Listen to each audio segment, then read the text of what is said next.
That was Xander Bloodworth. He is our mayor for the moment. He opened our meeting. I appreciate your help very much, Xander. Welcome to the May 27, 2025 meeting of the Hendersonville Board of Mayor and Aldermen. It is right at 7 o'clock p.m., and we're going to begin our meeting as we typically do. That's with a prayer and a pledge. Tonight we have Pastor Socrates Holguin. He is the senior pastor at Maranatha Assemblies of God. Pastor Holguin, we appreciate very much what your congregation and what you have been doing for the city of Hendersonville, and we appreciate you being here to open us up in prayer. Thank you. The Word of God says in Proverbs 2:6, it says, "The Lord give us wisdom, and out of His mouth come knowledge and understanding." Let us pray.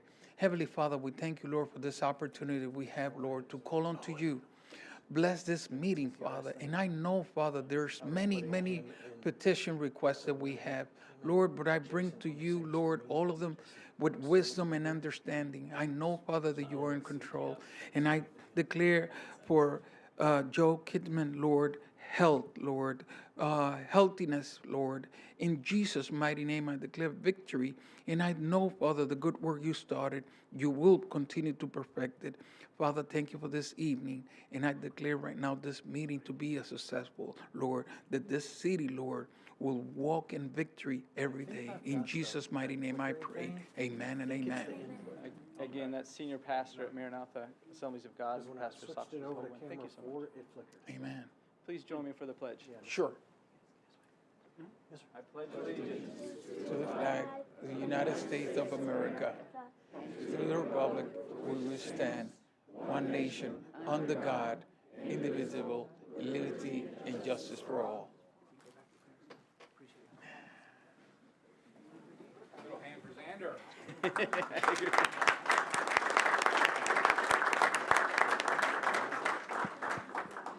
Some of you might not have heard when Bob introduced himself, Alderman Garza. He said, "I'm Bob," and Xander replied, "I'm the mayor." So thank you all for joining us tonight. I'm going to entertain a motion that we accept the agenda that was provided to you in your packet. I have a motion from Alderman Goodwin and a second from Alderman Bergdorf. Any discussion, any changes? I would like to remove the proclamation for Jeff Coker. Jeff was unable to be here tonight for the same reason that he is unable to continue to serve on the Planning Commission because of his children. So he can be here at our next meeting. Alderman Bergdorf, if you're going to make a motion, could you include that in your motion? Yes, I will. Okay, go ahead. Is the ordinance you had asked Finance Committee to add to tonight's agenda on the agenda? It is on the agenda, and I appreciate you bringing that up. Thank you. I just need to bring your attention to the fact that we have an ordinance, item number 3, that I'm asking you to waive the 2-week rule because of the urgency of that. And the Finance Committee, Alderman Sassy, I'll let you say this. Thank you. Yeah, the Finance Committee unanimously approved or requested to add this to the agenda tonight with its urgency. Thank you. I appreciate that. Could I have a motion to remove Proclamation C? Okay, appreciate that. Alderman Bergdorf, second from Alderman Sassy. All those in favor, please say aye. Aye. Those opposed, please say no. That passes unanimously. Thank you all. Those are the only items I think that I knew of to bring up. So we've made one change, that's removing item C under presentations. All those in favor of approving the agenda as it's been amended, please say aye. Aye. Those opposed, please say no. That passes unanimously. Thank you all. Next, we're on to presentations, and the first one's Kathy Pascal. Thank you, Mayor, Alderman. It's good to see you all tonight. It's been a little while, so I wanted to just take a few minutes and just update you on some of the projects that we have been working on, and just a few visuals here for you. Okay, guys. Well, the 1st of May, we had an opportunity to go out to the golf course and help them with their entrance. You see on the left there, it looked pretty sad, really had nothing going on. And so Robbie and Chris and I got together, put together a plan, and Mr. Brad Shirley out there approved it, said he was happy for us to jump on that little project, and we did. And in 3.5 hours, we took it from the left side to the right side, and so it does look a lot better out there. We had some donations from Robbie, who was clearing out her own garden, and then we have some other monkey grass that's going to be donated from one of our members or one of our volunteers. So just be noticing that if you would, because we hope that it has really beautified that area. So speaking of beautifying and flowers, we had a project that we started last year where we were inspired by all of the flowers in Gatlinburg hanging on the fences there. And we came back and thought, how can we do that? Where's the fence? How can we add these beautiful flowers to the city? So we've assembled about 42 planters, and they are at the fence at Lincoya. We'll have double planters on the side where the greenway is, and then they can be noticed from the main street as well. And then there's single planters on the other side. But I wanted to tell you about this. The day after we put these up, we were at Moby Dickey sitting out, just looking at the water, waiting for our table. And the lady sitting beside me was from England. And this is her first time to the States, to Tennessee, to Hendersonville. And as we talked about it, I said, well, my trip to England was just wonderful. I loved all of the flowers, the flower boxes. They were so pretty. They were everywhere. And she said, oh, well, I had lunch yesterday at a restaurant that had beautiful flower boxes. And she said, I just couldn't believe how gorgeous they were. I had to get up and walk out and look at them and to see if they were real or not, because they were so gorgeous. So I said, oh my, that's our flowers. So we were thrilled that she saw those, and that will be one of her memories that she'll take back to England with her there, our beautiful flowers. So then with that in mind, these stumps are from the tornado in 23, the trees that were blown down and then eventually cut down, and they're stumps, and this is on Caudell. So I saw this inspiration. It said, look what happens when you dump a bag of wildflower seeds around a tree stump. And so the picture on the right is what these are going to look like if our flowers take root. We put those out this past Saturday. So I hope that they will. We have a blend that's supposed to be deer resistant. So we don't want them to come up and then the deer plow them down. So this is a test. This is a test. But anyway, I hope you guys will enjoy that too. And I had one of the students that was working to get their Tennessee Promise service hours. We worked with them quite often, and the young man that helped me plant the wildflowers was getting his service hours as well, and we'll be working with him again this coming Saturday. So we have that going on behind the scenes. And then our Goofy Goose trash can here was traveling around this spring. They were invited to attend the Arts Festival, and so we had great volunteers. Chris and her husband picked up trash cans from their homes at the different businesses around town and took them to the Arts Festival, where they had center stage there with the artsy trash cans. So, and then they were also at the plant sale. The Sumner County Master Gardeners asked that we take them over to the park where they could be seen because they're just so cute. So that's going on. And then a great big huge thank you to our Public Works Department. The banners were blown down during the storm a month or so ago, and they were able to retrieve those banners. So that was wonderful. Saved us money, and they got them up quickly. So we really appreciate that, and those look really nice. And we hope to add more banners this coming year. So our first winner, though, for our Beautification Award is a project that I absolutely love. We love to be able to let our community know that we've noticed the good things that's going on and being done. Our business winner is Hampton Inn and Suites. Annette Couch, I think is her name. She's not able to be here tonight, but the beautiful flowers there just always make that just add to that welcoming drive on Saundersville Road. So our Ward 1 winner is, they're not able to be with us tonight.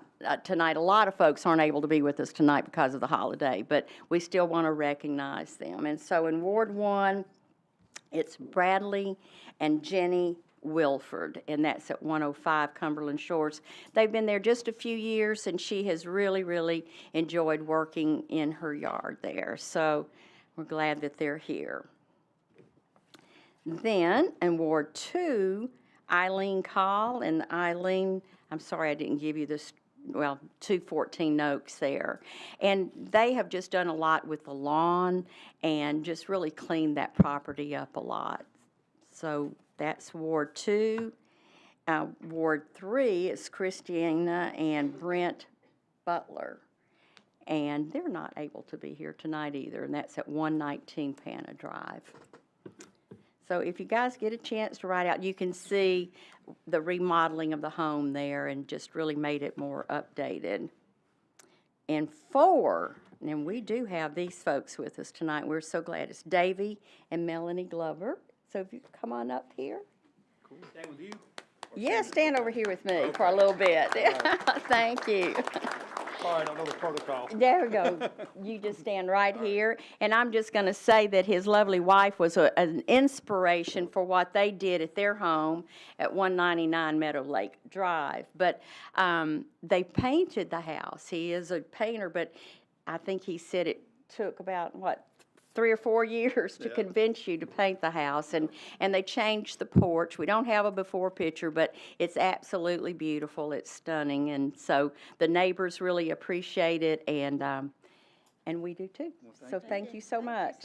You're very welcome. If you'll just stand right up here. And then at 133 Bluegrass Drive in Ward 5 is Dr. Kurt and Elsie Swager. And they've been in the community for quite a while, but their 3 children are all grown, and so they've downsized and chose this lot on Bluegrass Drive and built this new home. And it's just beautiful. The neighbors love it and really appreciate what they have done there. And then Ward 6, we have the winners with us tonight. And if you would please come on up. Mr. Ron and Francine Daniels from Ward 6. So good to have you with us. They have, you can just, oh, here you go. They did, he is the master gardener, literally, and had the beautiful rose garden tour at his home this past weekend. He opens up his home once a year? Twice. Oh, twice a year, so we still have another opportunity? In the fall. To tour the garden and see all of the roses. Don't miss it. It's beautiful. People went and stayed for 2 hours and could have stayed longer. There's so much to see, and it's truly just absolutely breathtaking. And we appreciate you so much and what you have done and how you beautify our community. So if you'll just stand here.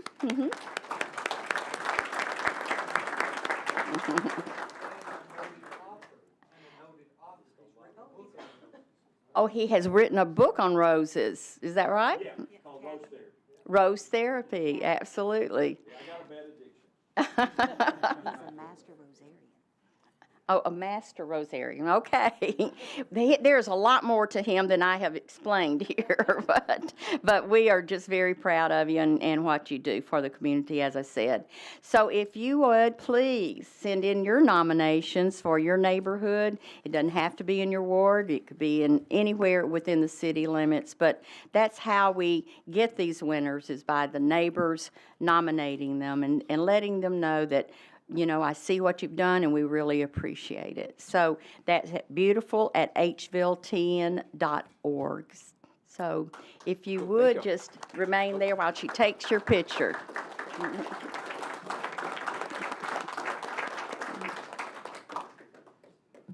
Thank you.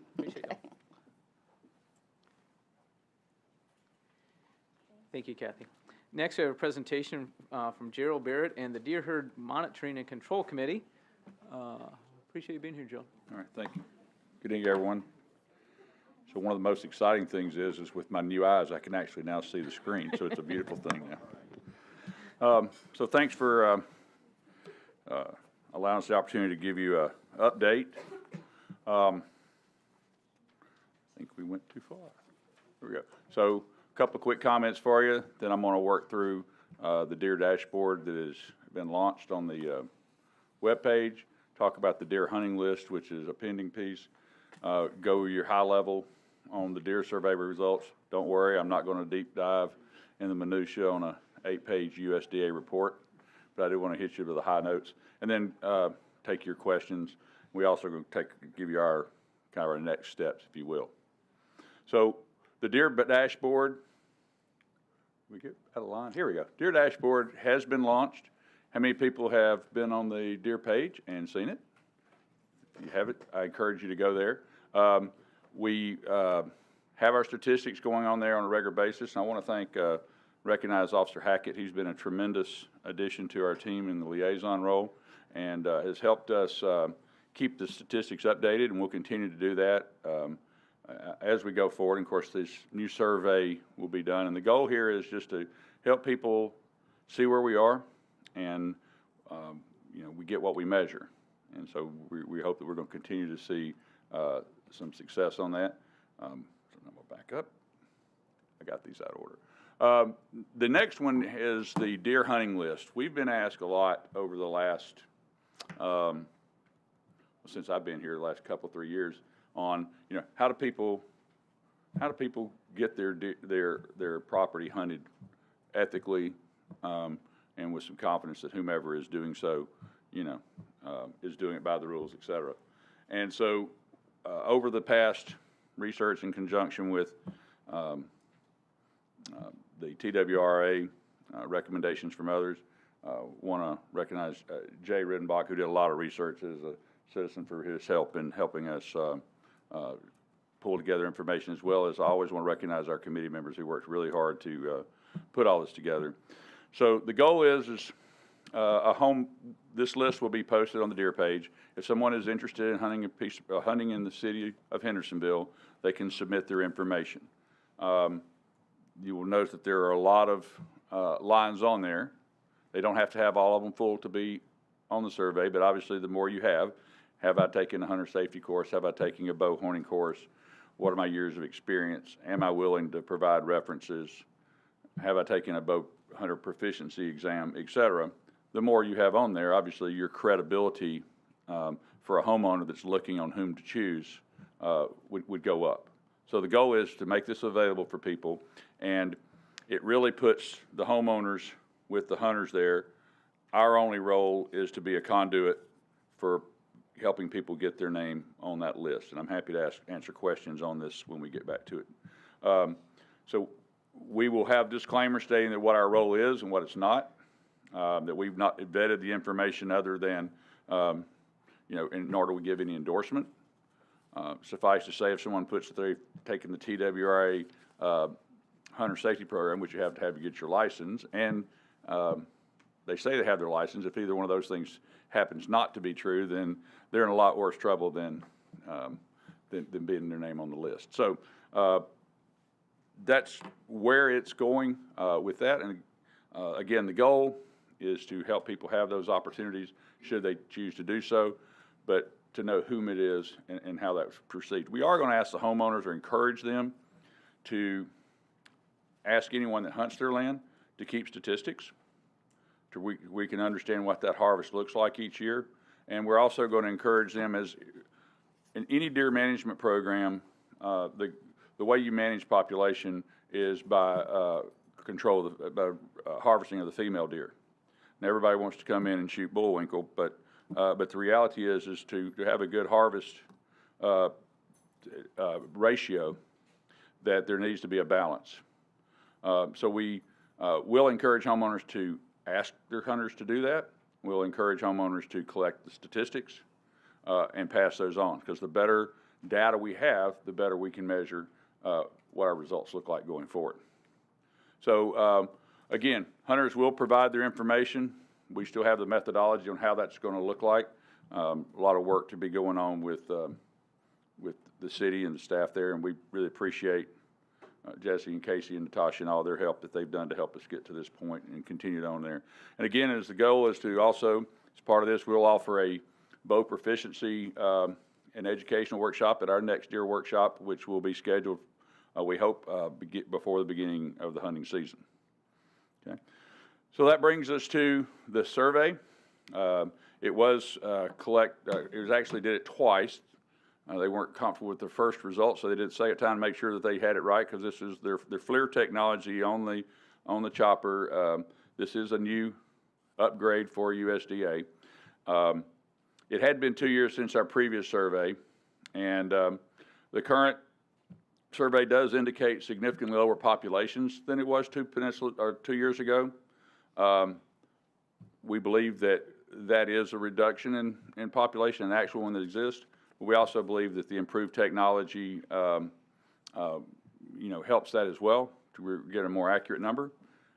We also want to thank you all for this being a twice-a-year survey and approved for the next 2 years, so that we really can use this year as a baseline going forward. We know the population will be bigger in September or in October than it is now, with the birthing season coming up. Then the real question becomes, what does it look like this time next year? And are we still continuing to move in a positive direction or not?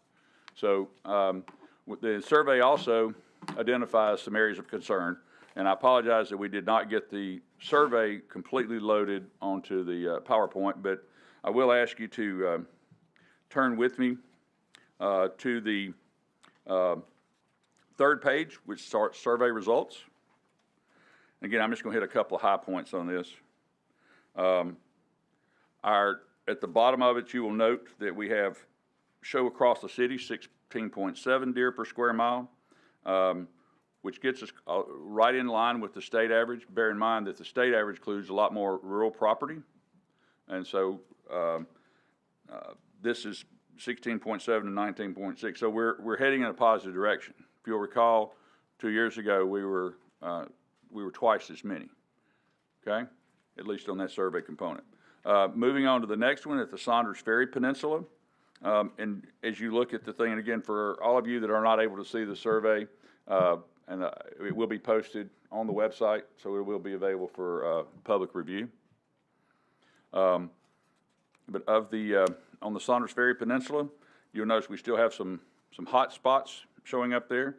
There were 151 deer observed, with approximately that's about 5.5 square miles on that peninsula. So this gets us at about 27.5 deer per square mile, which is above the state average. And they were pretty concentrated. What was interesting to me is how concentrated they were even within that 5.5 mile area. Switching on over to the Indian Lake Peninsula, the population, that's 6 2/3 square mile area. We were at 242 deer were surveyed, and I won't tell you what their answers were. No, I'm sorry. I can't help myself sometimes. I apologize.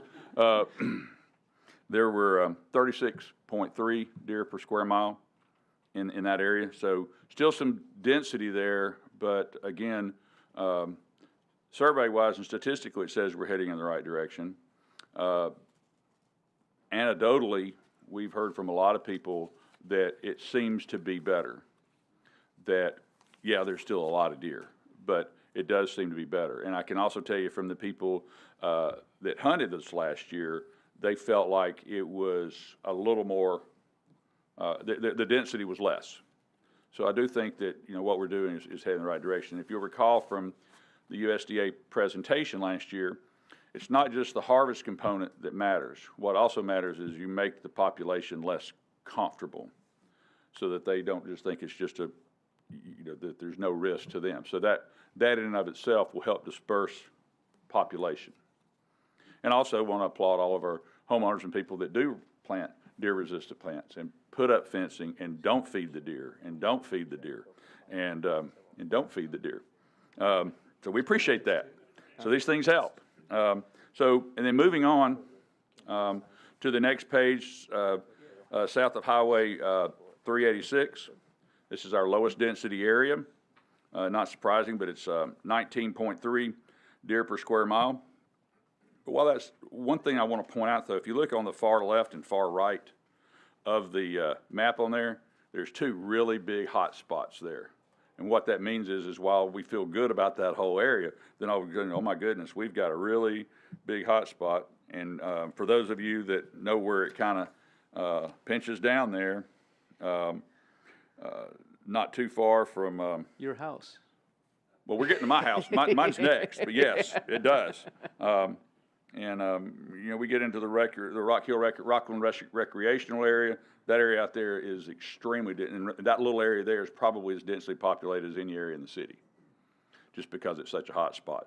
So, and then, yes, Alderman Ward, you're absolutely correct, sir. Around my house over near Winbrook and Country Hills, this was a surprise to me, and Mayor was not surprised on this, but our area over there, we're at 49.6 deer per square mile. So our density was higher over in our little area near the golf course than it was anywhere else in the city.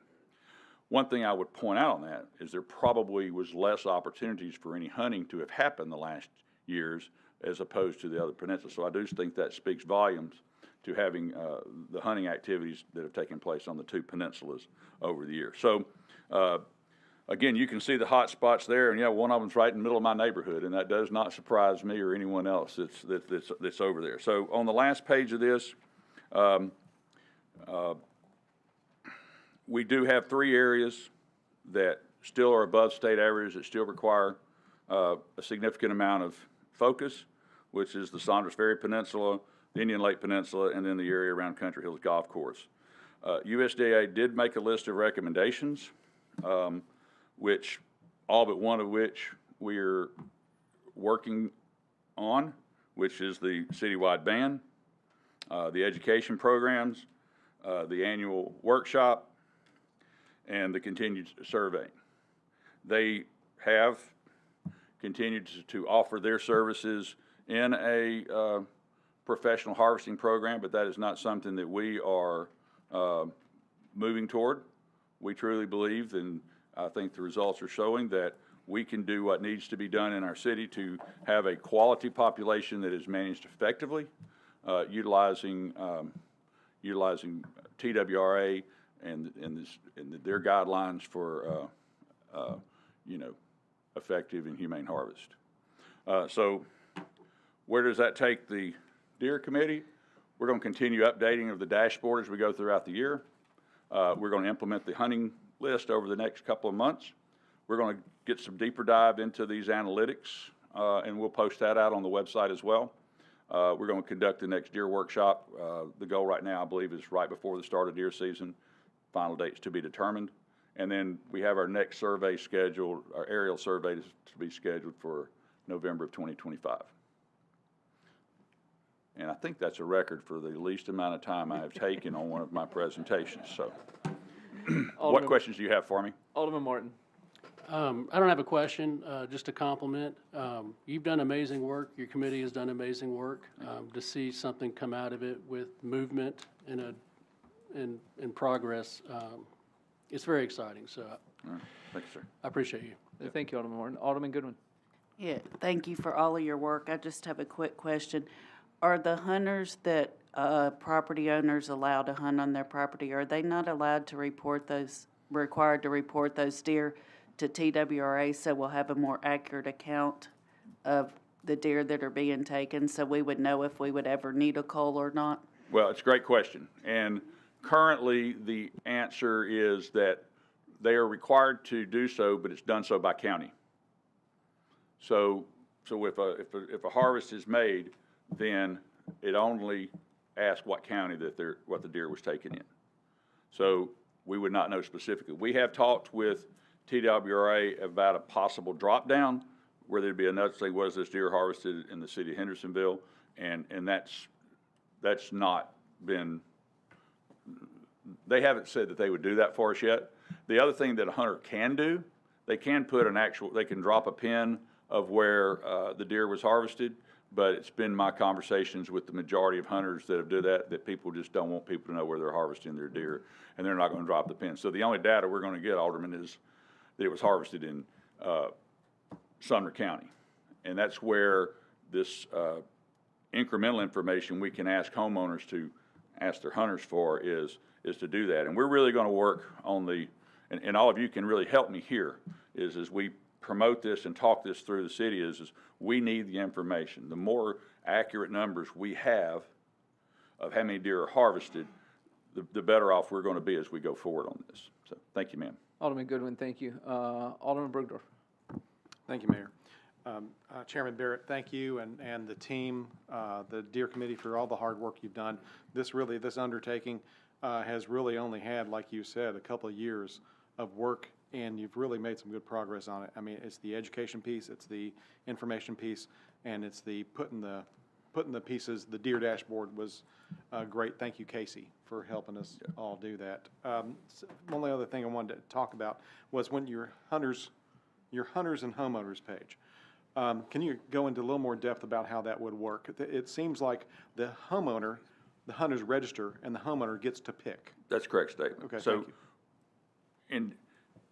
in looking at this, we said, well, gee, maybe homeowners want to post their information out there. And I can promise you from the number of emails that myself and the mayor and other people get about people wanting to hunting, the last thing a homeowner probably wants to do is get inundated with the number of people that would call them if it was there. So we felt like the right thing to do is to put hunters out there and let the homeowners choose.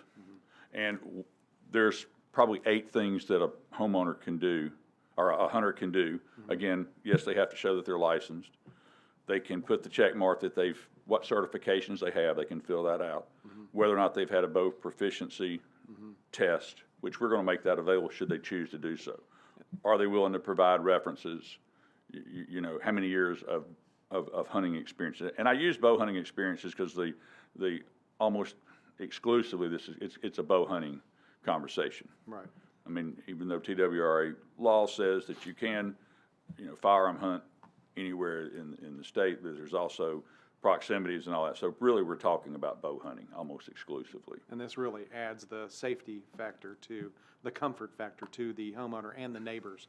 Correct. Because it's not just the homeowner that's affected by this, by harvesting. Correct. And then the other pieces of this is, one is we want to provide the information to the homeowners Absolutely. of what the indemnification process looks like, meaning that, you know, if they give someone permission to hunt their property, they're indemnified for any liability should the, you know, hunter, you know, fall off out of his deer stand or whatever the case may be. Right.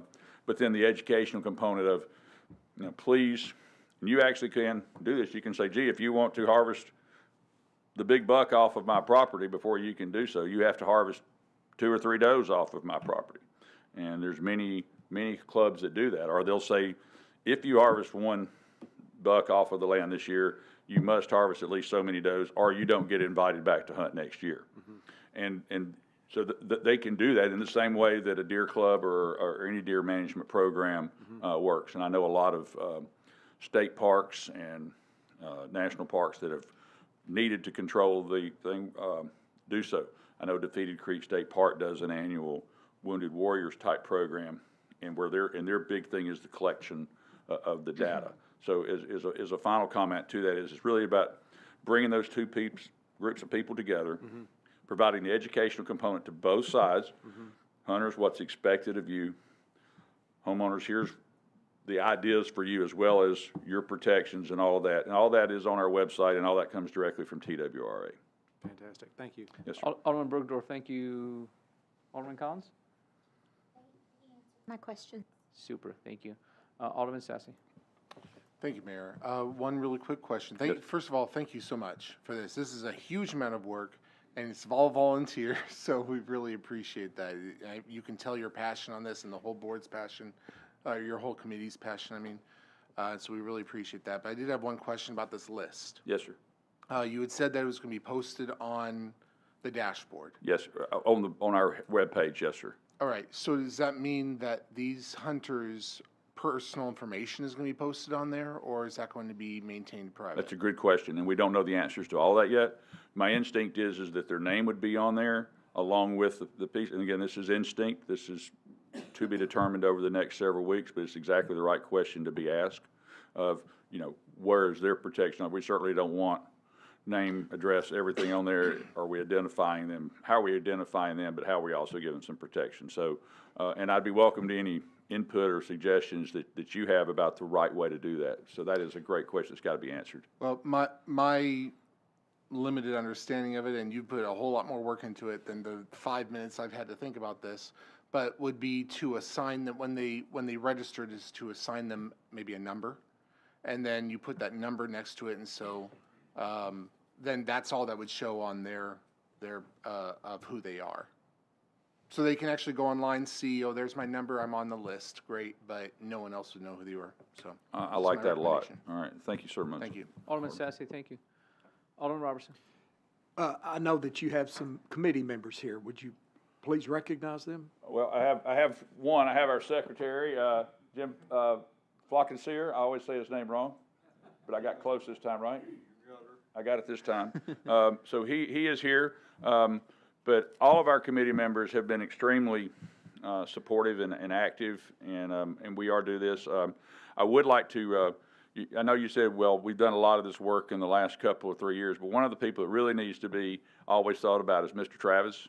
Mr. Travis has kind of been one of these guys that's hung in there for a really long time and has left the Deer Committee and come back to it, and has really provided us some wisdom over the years. So I want to make sure we recognize him as well as our other committee members, because, you know, we have never failed since we took over to have a quorum at any meeting.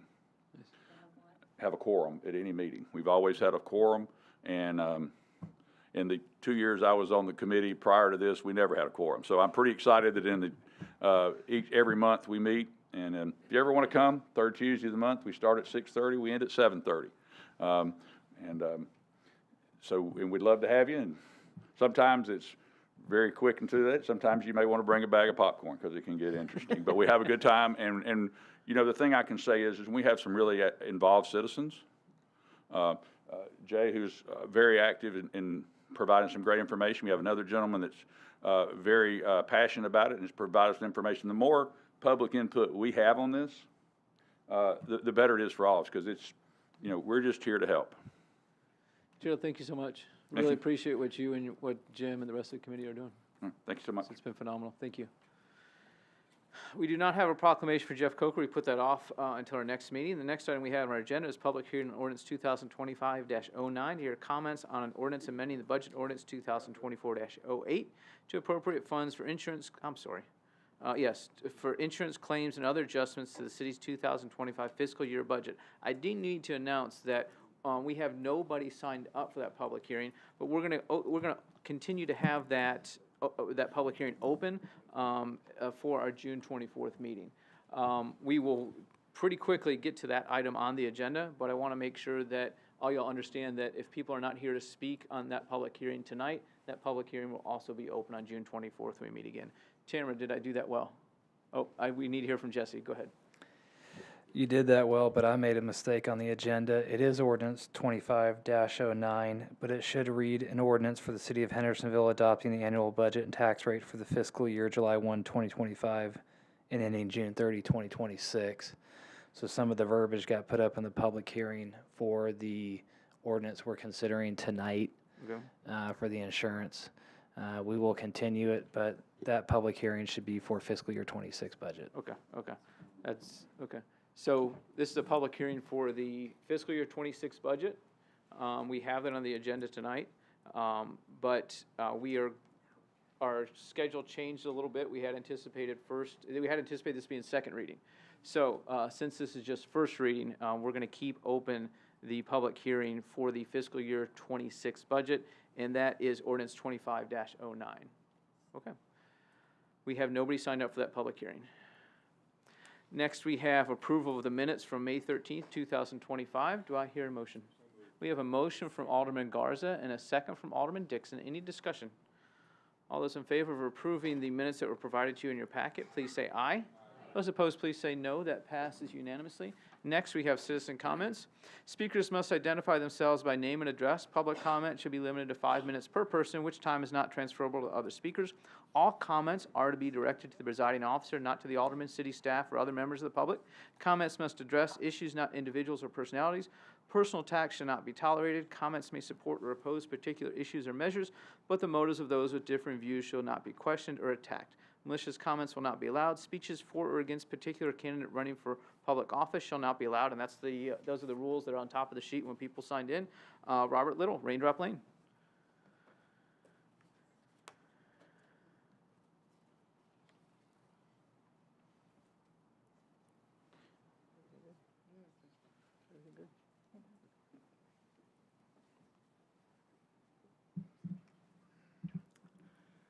I'm Robert Little, 314 Raindrop Lane.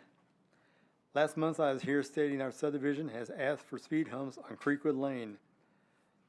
Also that we have been denied these speed humps. I showed where a brand-new subdivision in the rich area of town is also a dead-end subdivision, has speed humps. That dead-end street, Counter Lane, located next to Lowe's. I thought one of my aldermen, either Evans or Robinson, would contact me again. That shows that they don't care. Because nobody contacted me, we're just a poor neighborhood. I now turn to the citizens of Hendersonville. We need our streets safe for our kids to let them ride their bikes, walk their dogs, and play without worrying about speeding cars. I need the citizens of Hendersonville to demand safe subdivisions by requesting speed humps. Contact your alderman and tell them to listen to you. Also contact your neighbors about sending a letter to the Hendersonville Standard newspaper. Let them know your opinion about making our subdivisions safe. The letters need to go to the newspaper because it doesn't seem our elected leaders will listen to us. If an attorney would like to mail me guidance, then I would appreciate it very much. Robert Little, 314 Raindrop. Thank you. Mr. Little, thank you. Next, we have nothing on consent agenda. Now we're to ordinances and resolutions. We have first reading of ordinance 2025-10. This is an ordinance granting franchise to Piedmont Natural Gas Company, Inc. Could I have a motion? We have a motion from Alderman Bergdorf, a second from Alderman Alderman Collins. Was that? Okay. If Alderman Collins, if you could hold on 1 second, I'm going to ask our city attorney to sort of explain this a little bit, and just a brief explanation of how this came about.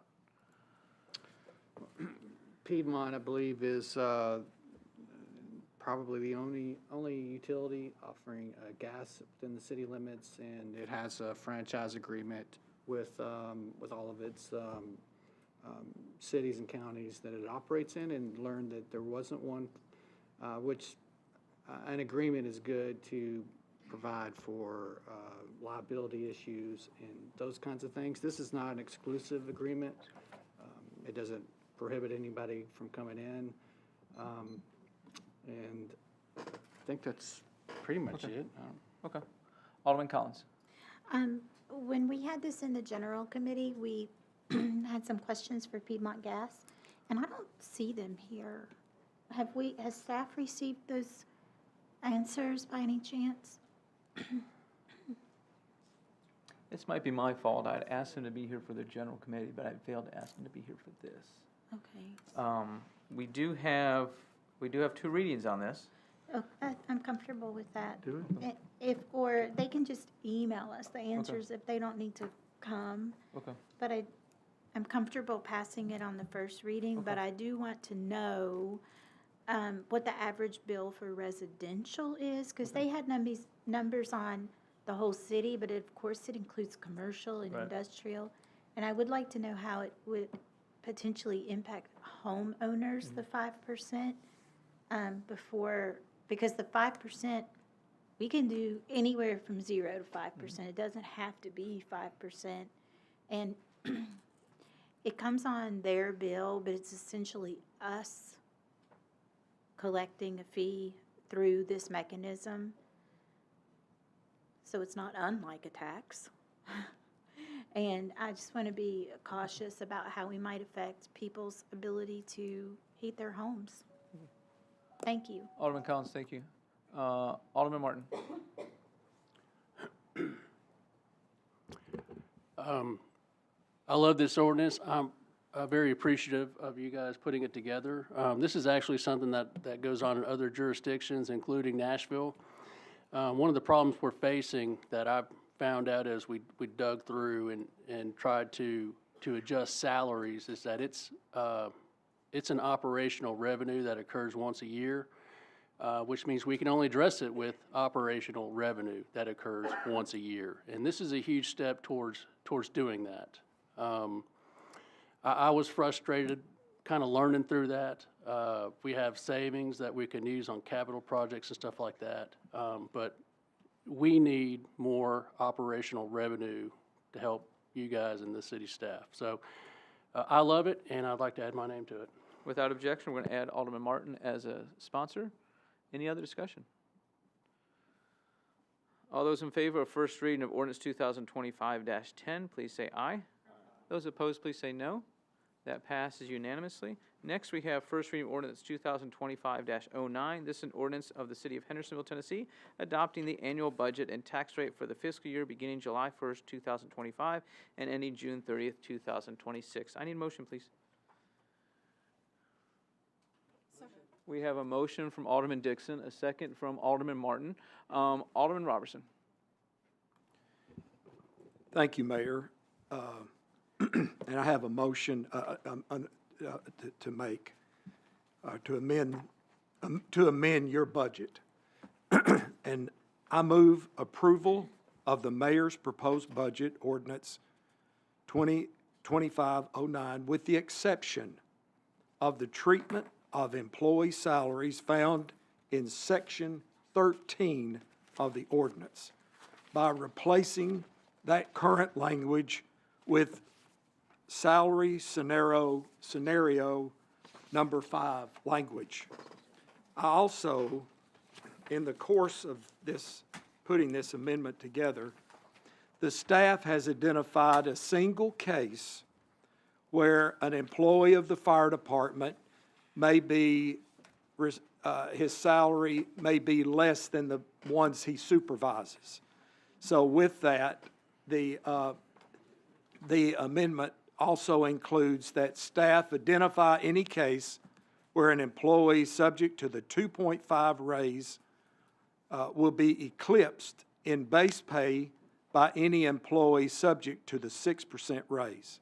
And if such cases exist, and we know of one at this time, staff is authorized with BOMA's approval to raise the employee's base salary a step within their existing pay grade so that they are not eclipsed by a subordinate's base pay who receives the 6% raise.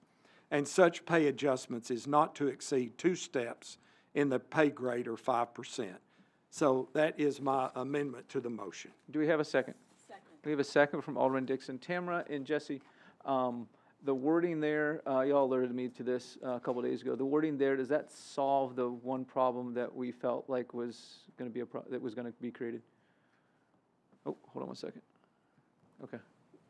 Yeah, there's one position that would receive a 2.5% increase. There's another position that would receive a 6%, and the 6% would bump above basically their supervisor at 2.5% increase. So within the existing pay grade, we could just move that employee up 2 steps in their pay grade. They'd get 5% more, and then that issue would not exist. So structurally, it's good.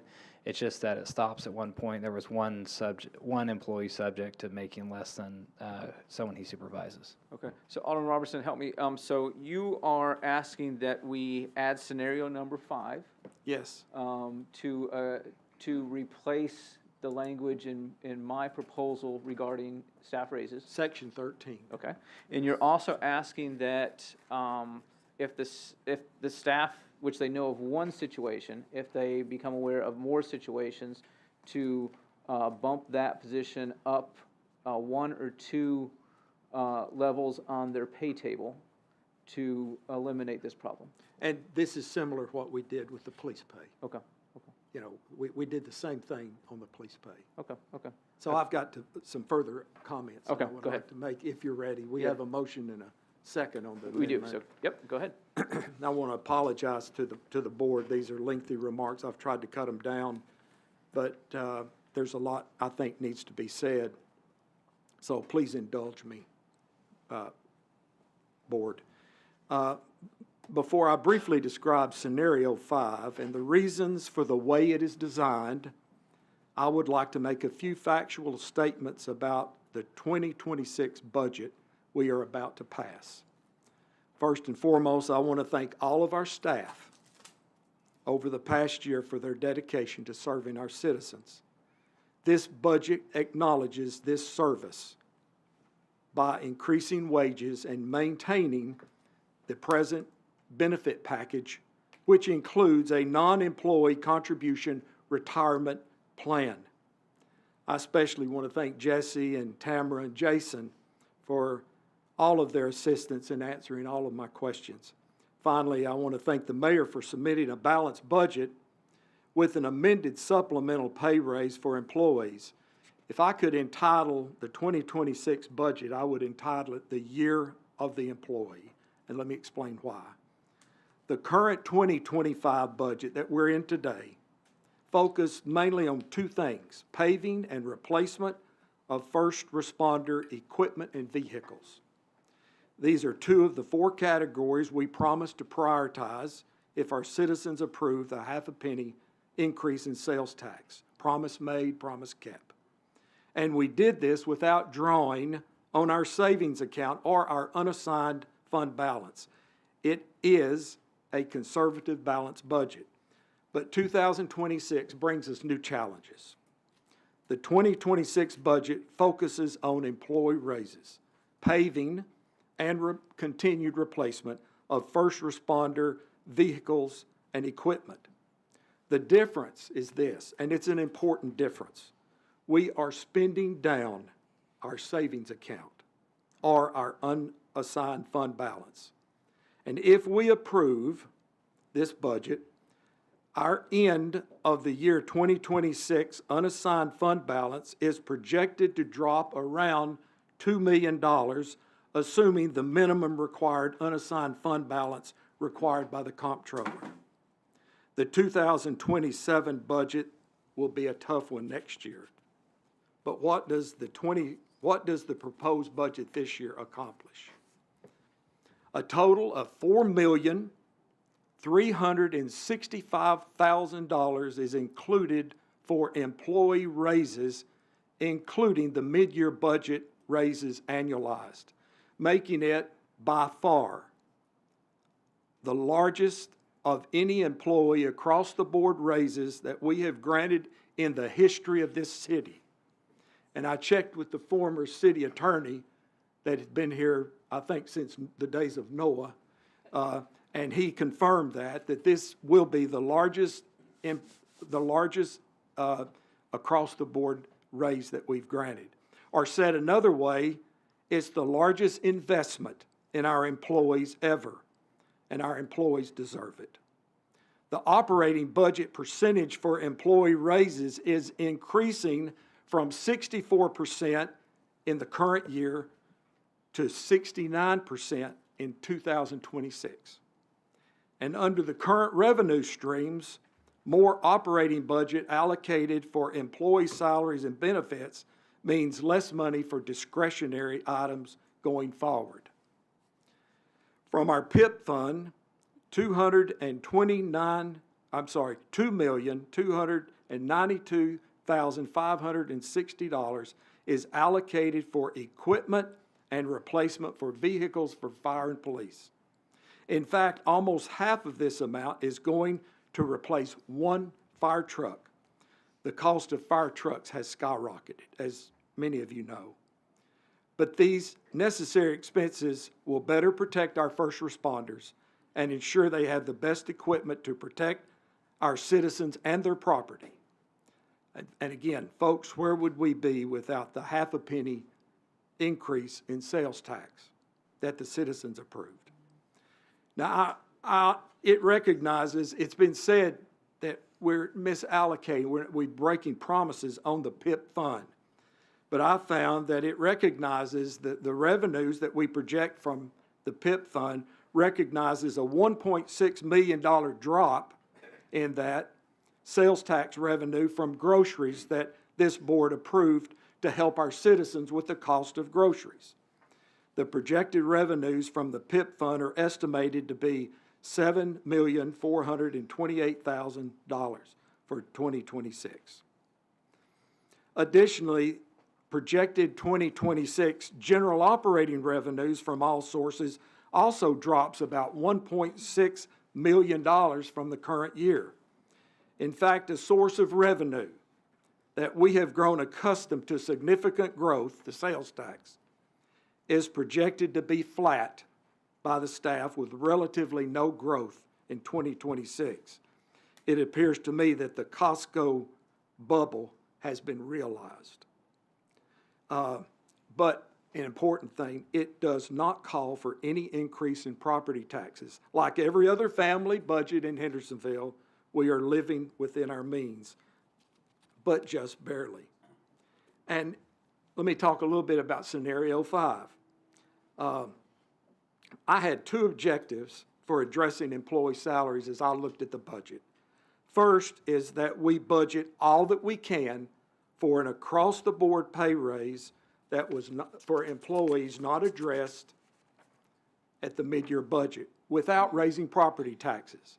And number 2, that it addresses the best that we can the salary problems raised in the 2023 pay study. Mayor, if you would, Jason, could you come forward and just briefly review the 2023 pay study, what it shows? And this is what I really tried to focus on, the scenario 5, to address some of these issues. Sure. Please. Jason, if you'll pull up that presentation, just a couple slides. So the first slide here is what you saw when we did the workshop. And so all this is doing is taking the pay study. The 0 line is your market average. It showed, based on the pay study, that the average across fire was 1.89 above market. The general market, our general pay scale, the general market, we were 3.45 below, and HPD was 10.7 below market. If you'll go to the next slide, please. All right, so again, these should look familiar. These are the pay studies. But again, drilling down a little bit more, now you're starting to see by position. So if we take the certified firefighters and go up from there with the senior firefighters, the fire captains, you're going to see the minimum and the maximum. And at the bottom of that, you're going to see how each of those compare. Relatively, as you go up that scale, you're going to see that the higher leadership positions, the fire captain, the battalion chief, the division chief, are below market, especially as you get to the maximums. And even on the starting and the minimums. And then if you go to the police one, which is the next slide, it'll show you a similar slide. Again, if I go from the certified officer going up through the master patrol officer, sergeant, corporals, lieutenant, you see a similar thing. And again, you'll see those variances there. The big point here is what we saw in the pay study is that those mid-management, if you will, those leadership positions were the ones that were further behind the market. So could you, and again, this exhibit 4C, this is before the mid-year budget. Right, this is back to 2023. We addressed a lot of these problems at the mid-year budget. So what positions will receive, you mentioned that go back to the previous one, that the battalion chief and the division chief were underwater, almost 12%. Right. So under scenario 5, all positions will receive a 6% up through the division chief, correct? That is correct. So what are some of the classifications of positions that will receive a larger bump under the 6% than maybe some of the other scenarios that were looked at? Sure. If you'll go to that last slide, that'll give you a list of positions and their grades. So grades 21 through 24 in both the general grade and the fire grade. Those are the groups that were specifically kind of carved out. And so in most of these cases, with the exception of the battalion and the division chiefs, there's one person per position that you can. So each title will give you one person who's in that role. These are all the different positions, anything from a data analyst and a project manager to your assistant public works directors, your road superintendent, your design engineers, traffic engineers, your IT manager. So it's a variety of positions across the city. And two department heads are included in this? That is correct. Who are they? So you've got the parks director and the building and codes director that are on grade 24. Okay, all right. Thank you, Jason. You're welcome. So, Mayor, 90% of your budget is being approved in this motion, and the only exception is employee raises. Briefly, this gives all employees a cost of living raise of 2%, It grants all employees a merit raise of 2.5% if qualified, and staff has estimated that 90% of our employees do qualify for a step raise. However, I've drilled down a little bit, and in the fire department, 97% of the employees in the fire department do qualify for a step raise. So almost all the employees will receive a step raise upon their anniversary date. It grants all employees up to pay grade 25 a supplemental increase of 6%, those that weren't included in the mid-year budget. And the design of this option is unique in that what was offered at the mid-year for PD, because of issues and needs, were different. What we saw in PD is they were having trouble, and in fact, I hate to say, even with our efforts, they're still having trouble attracting candidates. So we put more of the money in the initial pay grades of police. That doesn't seem to be a problem based on the pay study, the 2-year-old pay study that we have. The problem that we have now is with the higher ranked employees in the, so it's a more strategic approach needed at this time for all other departments. I did not believe, and that's why I did not propose it, a cookie cutter approach like what we did on the police department, I think is unwarranted for the present situation. So what does it mean in real dollars? Under scenario 5 that I'm proposing, a certified firefighter at step 3, that's somebody, I understand, that has graduated from the academy, that's ready to work, will see a $5,839 raise in their salary. A senior firefighter at step 10 will see a $7,632 raise in salary. All employees under pay grade 25, other than PD, that received a raise at mid-year, will see around a comprehensive raise, and this is including the step raise, of around 10.7%. And I looked at Public Works as well. The median employee, the median means if you look at 100 employees, it's the 50th employee. The median employee of Public Works Department will receive a $6,746 raise. My proposal addresses salary problems identified in the public comments and also the pay study for the city's middle management employees. It does move $150,000 from the pay for a pay study to a non-operating expense that has been done in the past. So I believe that it is a balanced budget that does not increase property taxes, that the state comptroller should approve, and I believe that it's doing all that we can at this time. Now, I'm old enough to remember when the Surgeon General put out a warning on cigarettes, that smoking would cause cancer, and heart disease and so forth. I can remember that.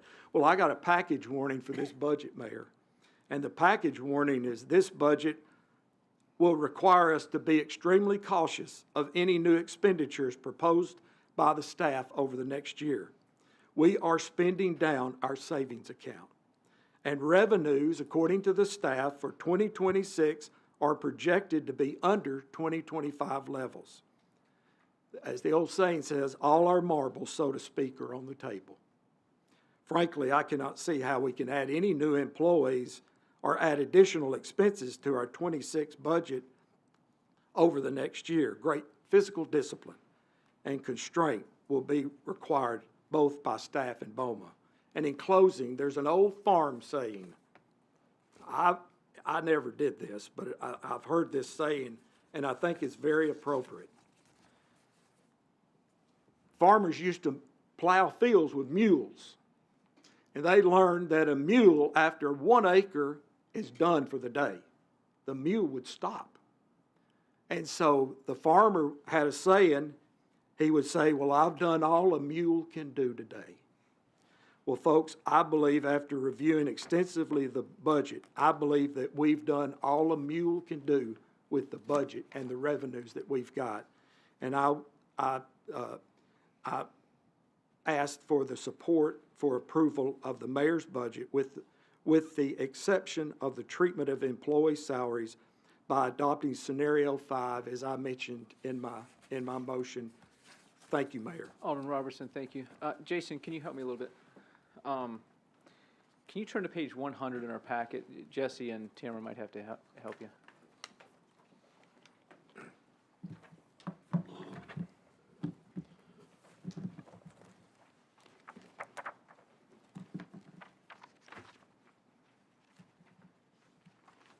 Okay. Okay. So down grade GE 21, that's the general grade, not police or fire. Yes, sir. Down at the bottom of that, you see under column 1, the hourly rate at $38.60.84. So when we implement a COLA, do we add 2.5% to that? Is that how we do that? So if we're just implementing a COLA, then yes, I would take, so I actually do the third one down, because that's what our system says, Okay. period salary. Okay. That's what our system goes off of. But we would add 2.5% to that. Okay. How do we add the 6% raise? So the 6% is done on top of that number. Okay. So then you end up kind of as a two-step calculation. Okay. If you do a COLA, Okay. then you would do the, let's call it 2.5, was the example you used. Okay. We would apply that 2.5, that would give you a new number. Okay. Based off of that new number, then you also then apply the 6%. Okay. So to determine the new rate after a COLA, you go to these graphs and you add 2.5%. To determine the new rate of the 6% in addition, you go to these graphs and add 6%. So there's an intermediate step, Okay. right? Because it is the 2.5, I go to this graph, I add 2.5%. Okay. Whatever that graph creates, that new creation, then I add 6% to that. Gotcha. Is that the same way that we handled the police raises? Yes. Okay, thank you. Since we have a motion for an amendment right now, specific to pay, our discussion right now needs to be on that motion, so it needs to be specific to pay. If there's something else in the budget that y'all want to discuss, let's hold off on that, because we need to be specific to pay right now. Alderman Martin. Yes, you did. Yes, this is related to pay, so I would like to speak. Super. I was a little bit disappointed, not because it felt so heavily scripted, but I'm disappointed that the pay study was referenced again, because that was a source of pain and frustration. I don't think we had to do that at all. I don't like it. I don't even like a new pay study, because it's going to be just as easily as much problematic. And I'm also disappointed that everybody has kind of shown up and asked for parity, and option 5 to me doesn't provide parity. Option 1 did provide parity. So with tonight and the showing before and the showing the very first day, and the wonderful red shirts, by the way, I would like to make a motion that we first vote on option number 1 before turning it back over to option number 5. So everybody can see who supports parity and who doesn't. So that's my motion. So we have a motion on the floor. You have two options. You could make a motion to table the motions on the floor, or you could make a motion to call the question, which would take 2/3 of a vote, and then we could have a vote on that. We have a motion on the floor, so we have to dispense of that some way. A motion to amend? You could make a motion to amend as basically as a substitution. That gets a little bit convoluted, but you could make a motion to amend. You just have to be able to explain what you're changing and what you're not. I'd like to make a motion to amend that we first vote on option number 1. You can't make a motion that we first vote on something. You have to make a motion to replace his or to amend his. I'd like to make a motion to replace his with voting for option number 1. Okay, we have a motion. Second. So we have a second. So, so now we can only speak on the amendment to the amendment, but I need to ask, are you including his item that dealt with compression for the one position in fire? Yes. Okay. Jesse and Tamara, do we need to include that in option one? Okay, we still do, okay.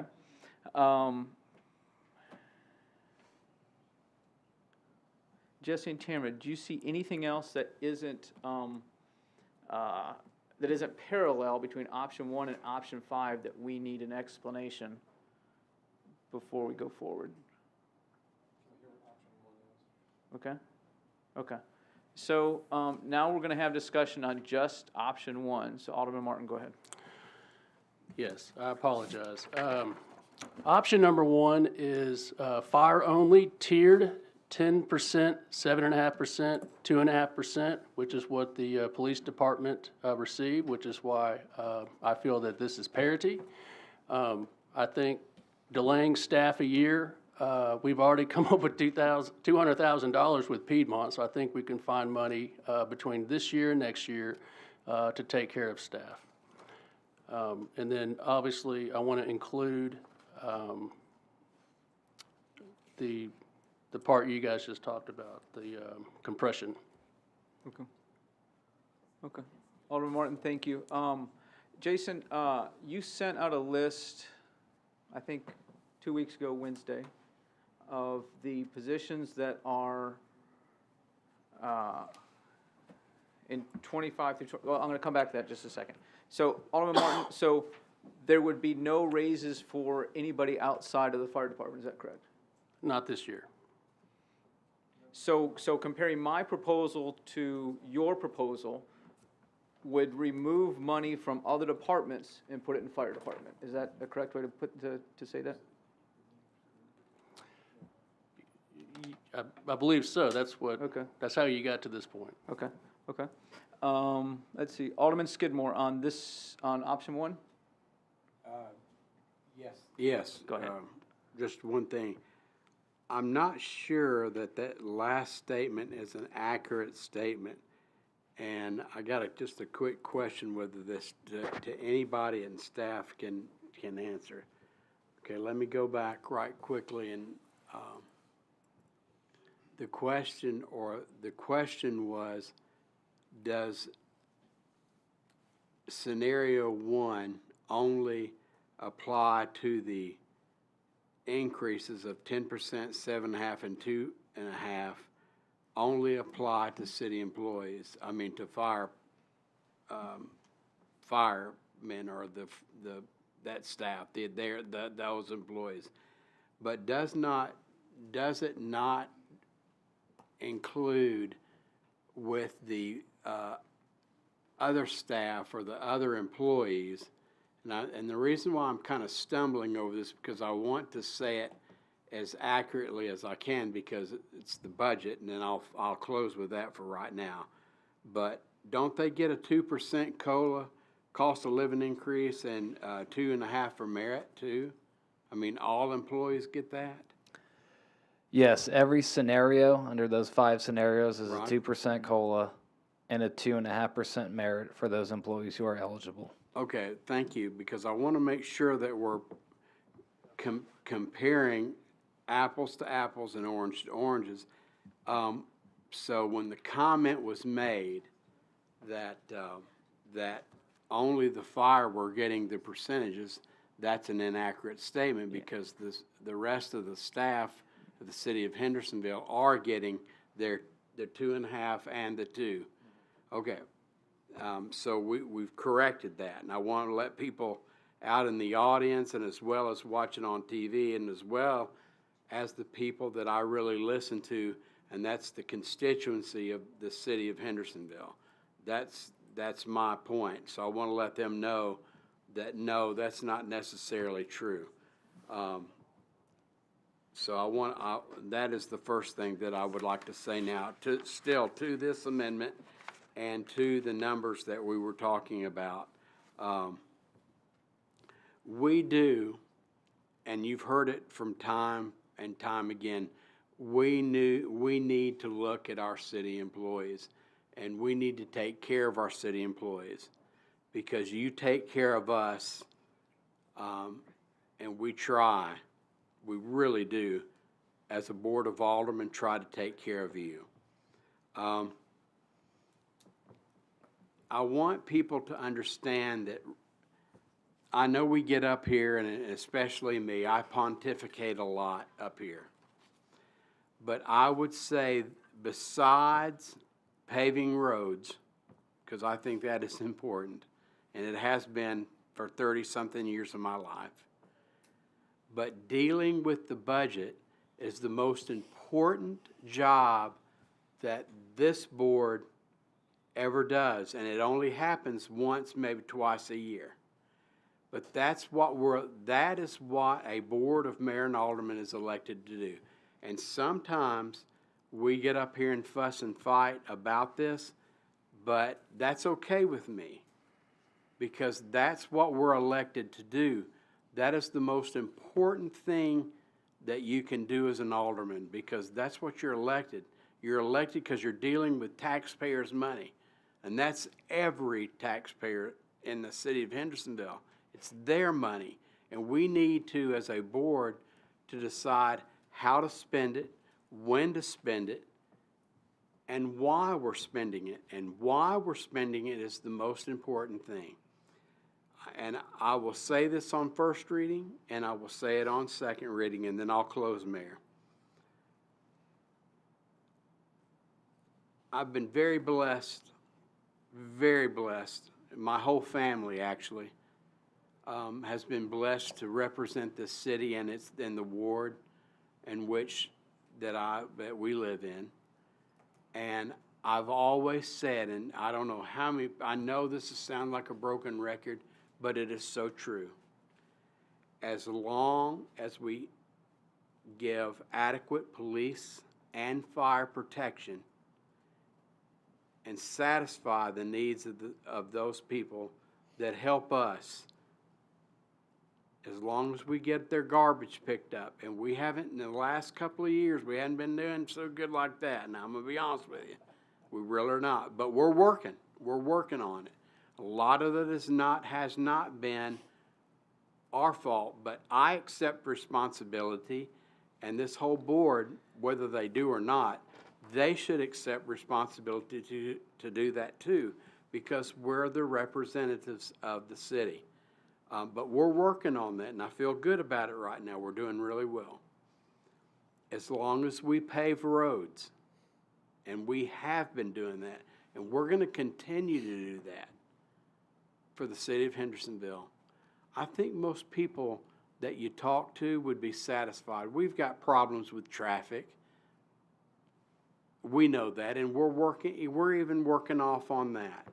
So my point is as long, my feeling as an alderman and as vice mayor of this, which I'm very grateful for, especially with the circumstances of my family now with my mom. She was vice mayor for many years too. And we've always felt the same thing.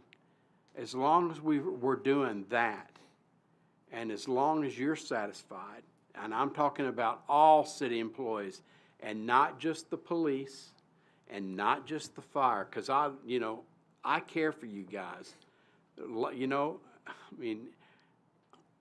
It's so funny because Skid, you're going like, Skid, you're a broken record, but I believe in that, and I'm passionate about that, and I get up here and I spoke to one of the city employees tonight. I said, well, I'm going to try not to show my rear tonight, and I'm not going to.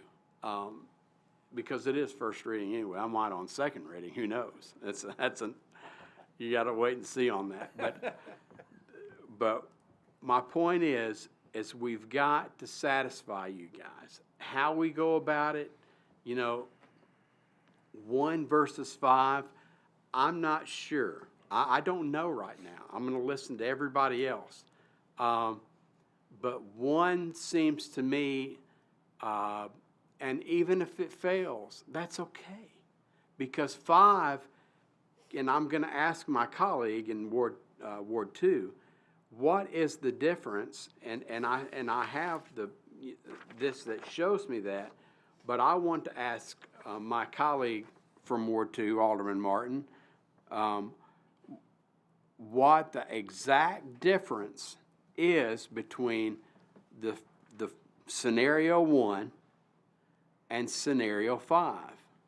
Because now, I mean, if you look at this, it's like, well, 5 seems to be the one that pays everybody a certain amount, but then scenario 1 just really focuses in on the fire department, like we did at a mid-year budget with the police department. Well, that's okay, because we had to do what we had to do. And I think everybody understands that. But we need to correct that about the fire department. So, and then, you know, this, again, the statement was made, and then I'm closing, and I'm going to ask him the question through the mayor to ask him to respond to me, since we're doing it that way. The difference, I'm going to ask Alderman Martin to, or I'm ask the mayor to ask Martin Alderman Martin, what the difference is between 5 and 1 of the scenario that we're talking about tonight, because it is an important question. So, Mayor, that's what I'm doing right now. I appreciate that, Alderman Skidmore. Thank you for your comments. Thank you. So help me out, Alderman Martin. A planner under scenario 5 would receive how much of a pay raise total? Oh, go ahead, sorry.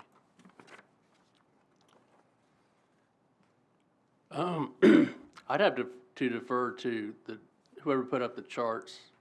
I'm going under scenario 1 at 10%, 7.5%, and 2.5% as a balanced budget at around $15,000 of surplus. And then scenario 5 is a 6% increase for both fire and staff, except for PD, and 2.5% for the top 2 grades. Okay, so. Which is also balanced at 25,000 Okay, plus. so for a planner, what would a planner receive under scenario 1 then? The 2% COLA plus the 2.5% merit. Okay, Alderman Martin, do you agree with that? Agree. Okay. What would the planner, Alderman Martin, receive under scenario 5? Sure, go ahead, General. Alderman Martin doesn't know the answer, so go ahead.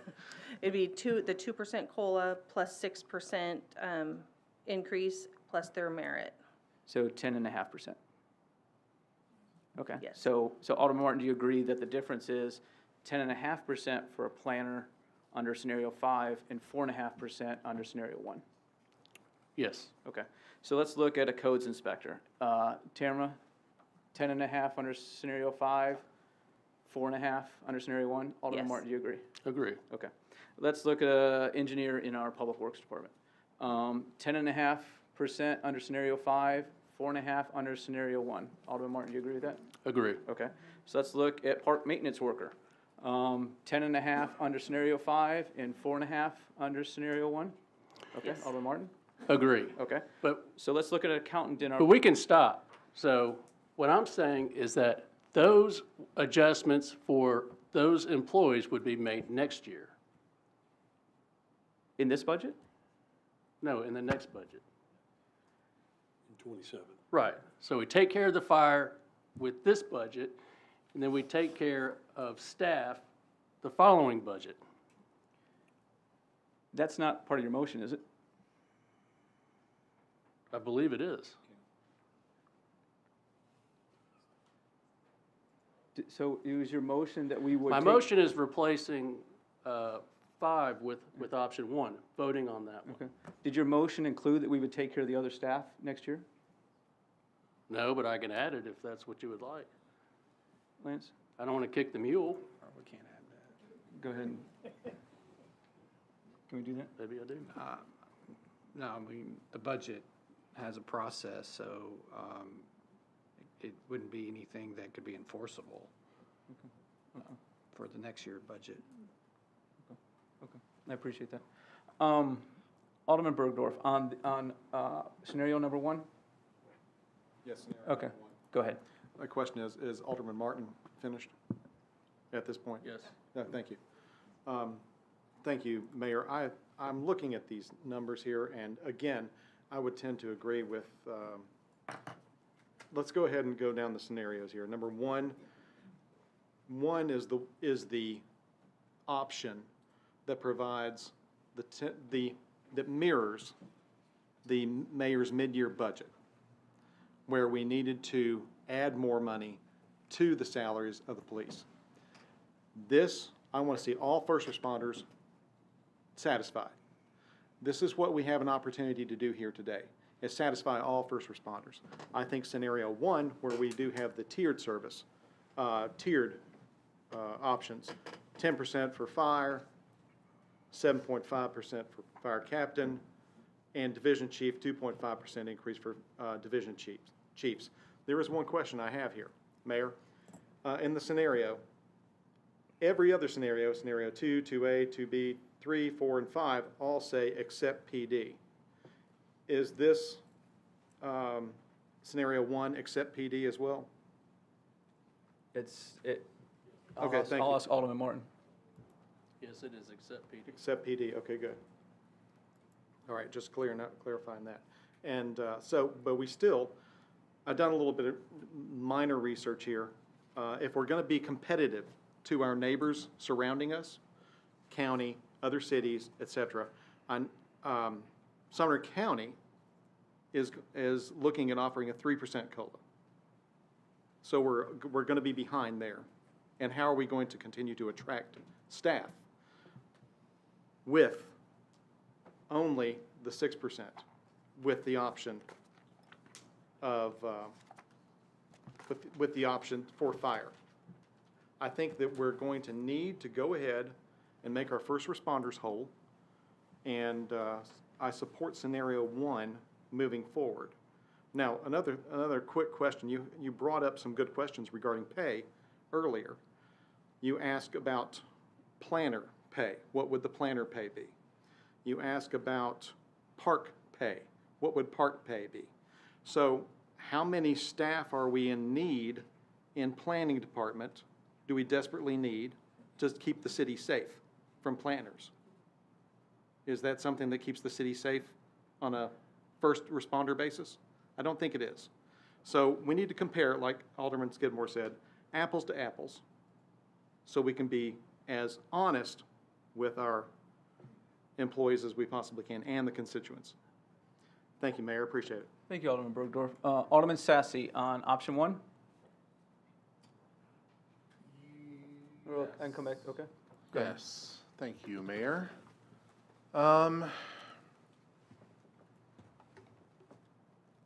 Okay.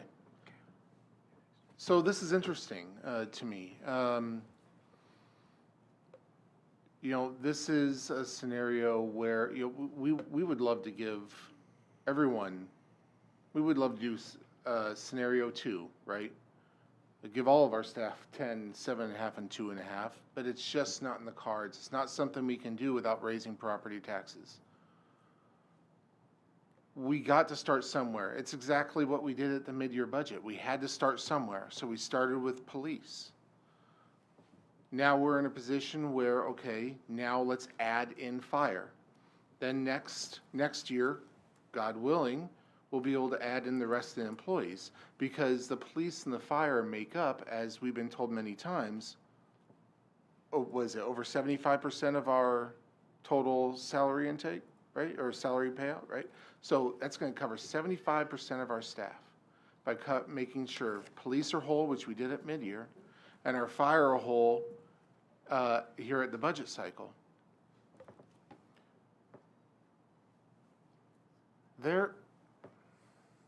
I think this makes a lot of sense to me.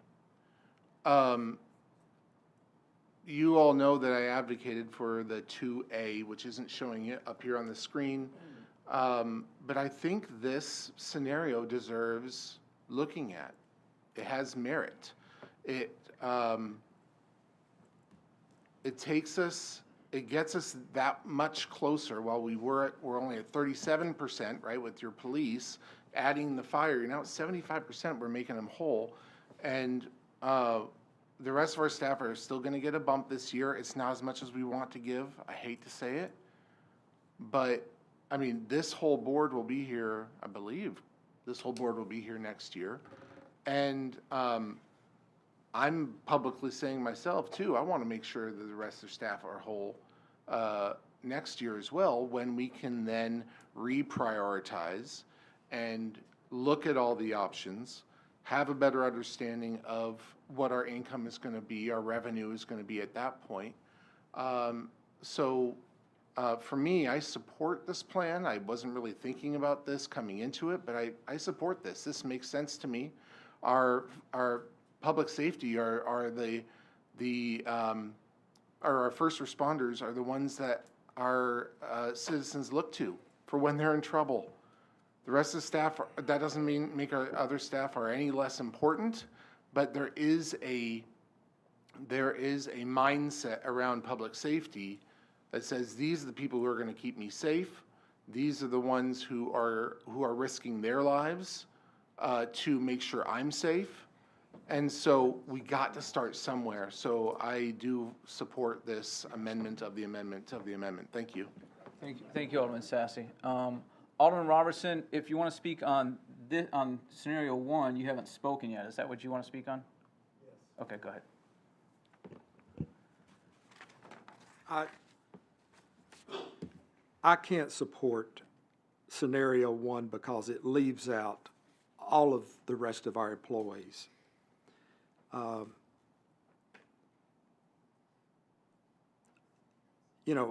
I believe that approving, first of all, I don't think that based on the numbers that I'm looking at, our sales tax flat, our revenue from investments down,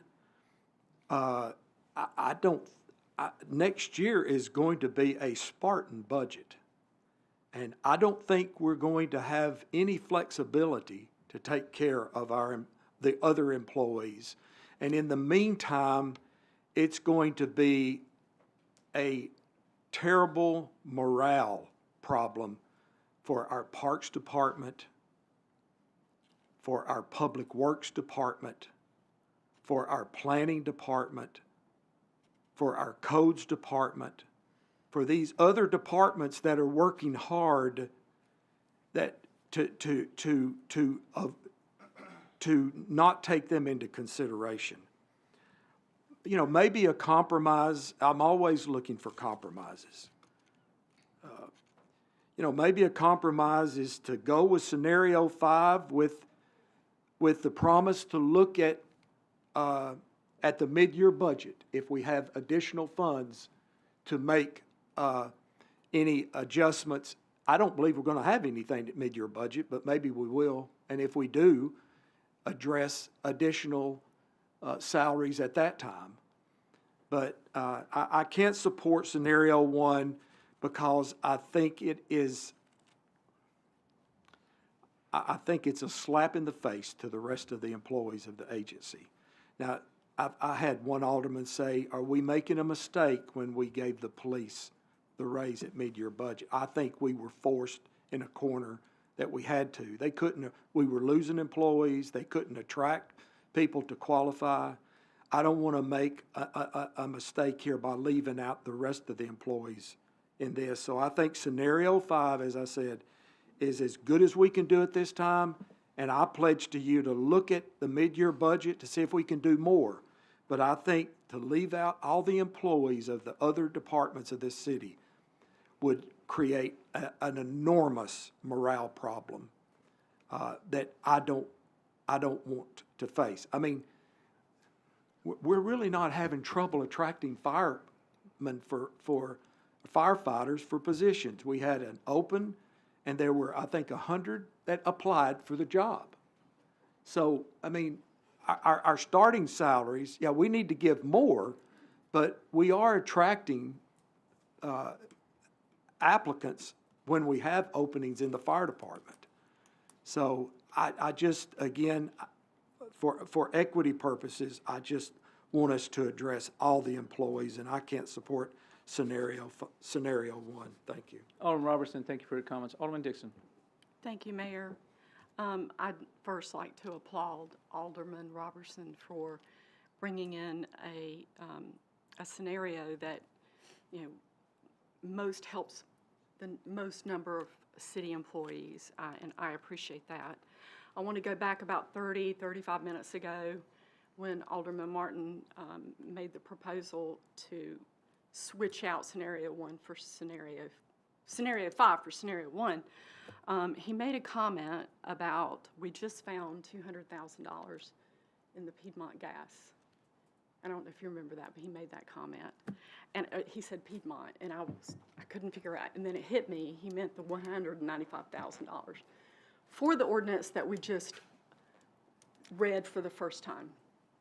So if anybody's making an amendment or making their vote based on the fact we just found $200,000, we didn't.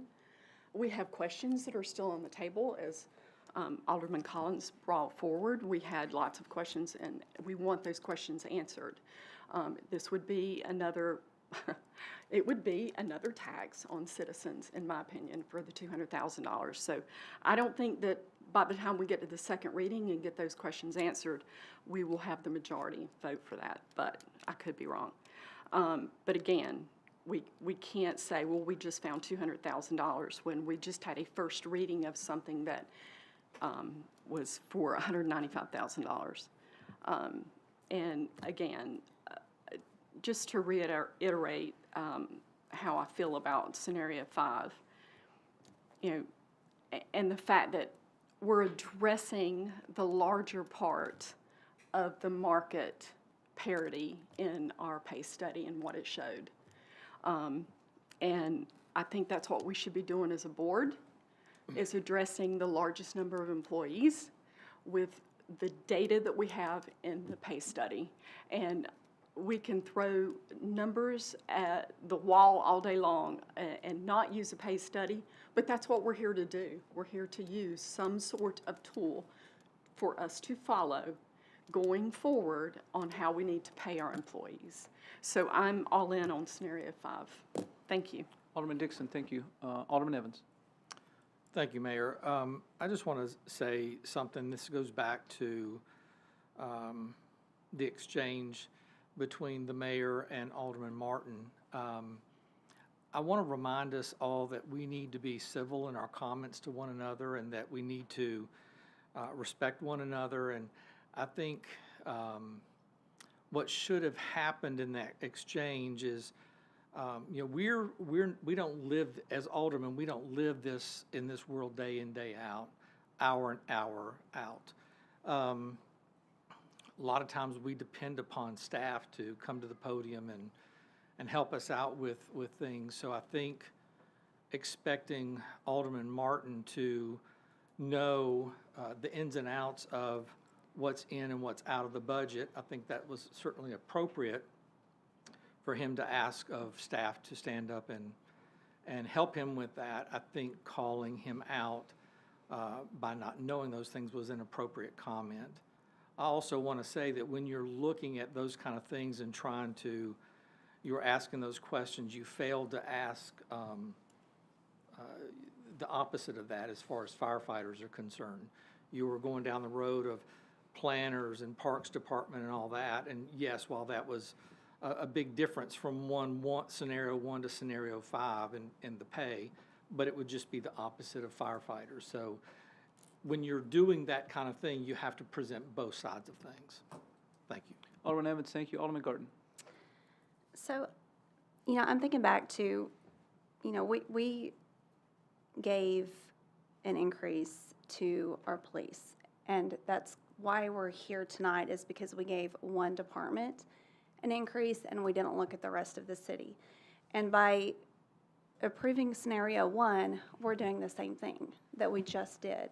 And so we're going to leave out the Parks Department, Public Works, Planning. I don't support that. I am in favor of scenario 5. That's what I'm going to support today. Our Parks guys work just as hard as anybody else in this city, and they're running pretty thin right now themselves, and they deserve this increase just as much as anybody else in the city. And so I will support scenario 5. Alderman Garton, thank you. Alderman Garza, you haven't spoken on this yet. Okay, thank you. I may need Tamara for this one. If we just did the firefighters and not the city, I see percentages. What kind of dollar amount is that the city employs, the codes and all those? What kind of dollar amount is that if they only get the 4.5? I don't have that calculated. I would have to go back and look at that. The reason I ask is because I've been doing budgets a long time. You can't think of next year's budget. I don't mean 26, I mean 27. With any increase in what we're seeing, because I kind of feel like Eddie does about the budget, is the fact that there's nothing that shows our growth is going to be anything but flat. Sales tax. That's exactly right. And, and as far as I'm concerned, and I'll go on record, there's no way in this world I'm gonna vote for a property tax increase, period. So, I understand that we're looking at fire, and of course what Alderman Garton just said about, then we've done it again. We went police, and we do fire, and we do city. So, but if there was a dollar amount to that, I mean, I don't know, if it's 500,000 or $1 million, that's a lot of money to add to a budget with flat tax. Yeah, I would have to look at that. I can go back and run what the, what percentage would be for the staff, not including the fire, and we can email it out to everybody. I'd just like to see the dollar amount. Yeah. Yeah, I'd have to run that. I don't have that number off the top That's of my okay. head. I didn't expect you to, but that's wonderful. Thank you. You're That's all I welcome. had. Alderman Garza, thank you. Thank you, Chairman. Alderman Collins. I just want to share for a conversation, or the takeaway from a conversation that I had with a firefighter after our last meeting in the parking lot.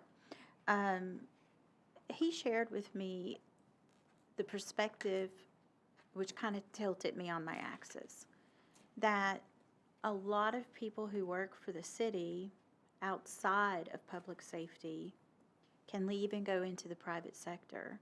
However, when you're a police officer or a firefighter, unless you live next to DuPont Chemical, you have no opportunity to be a firefighter anywhere except for working for a government agency. You can't go into the private sector. That's not an option for you. And moving from city to city becomes difficult because lateral moves are very uncommon. If you're a police lieutenant, you're very unlikely to be hired as a police lieutenant with another city. If you're a division captain, you're very unlikely to be hired as a division captain with another city. So there's not an ability to control your income in the way that other people, I think probably all of us up here, have had. If you own your own business, you can tweak your marketing, you can work a little harder, you can change your rates, you can do things. If you're an employee of a corporation, you can talk to your boss and negotiate your salary you've been working there for 10 years, you can go in and talk to them about it. You can apply for another job and use that to negotiate an increase in your salary at your current employer, or you can leave. But when you're in public safety, those aren't really solid options for you. And I'm not going to tell you what conclusions to draw. I just wanted to point that out because it really changed my perspective on what we're doing here with our pay. Thank you. Thank you, Alderman Collins. Alderman Martin.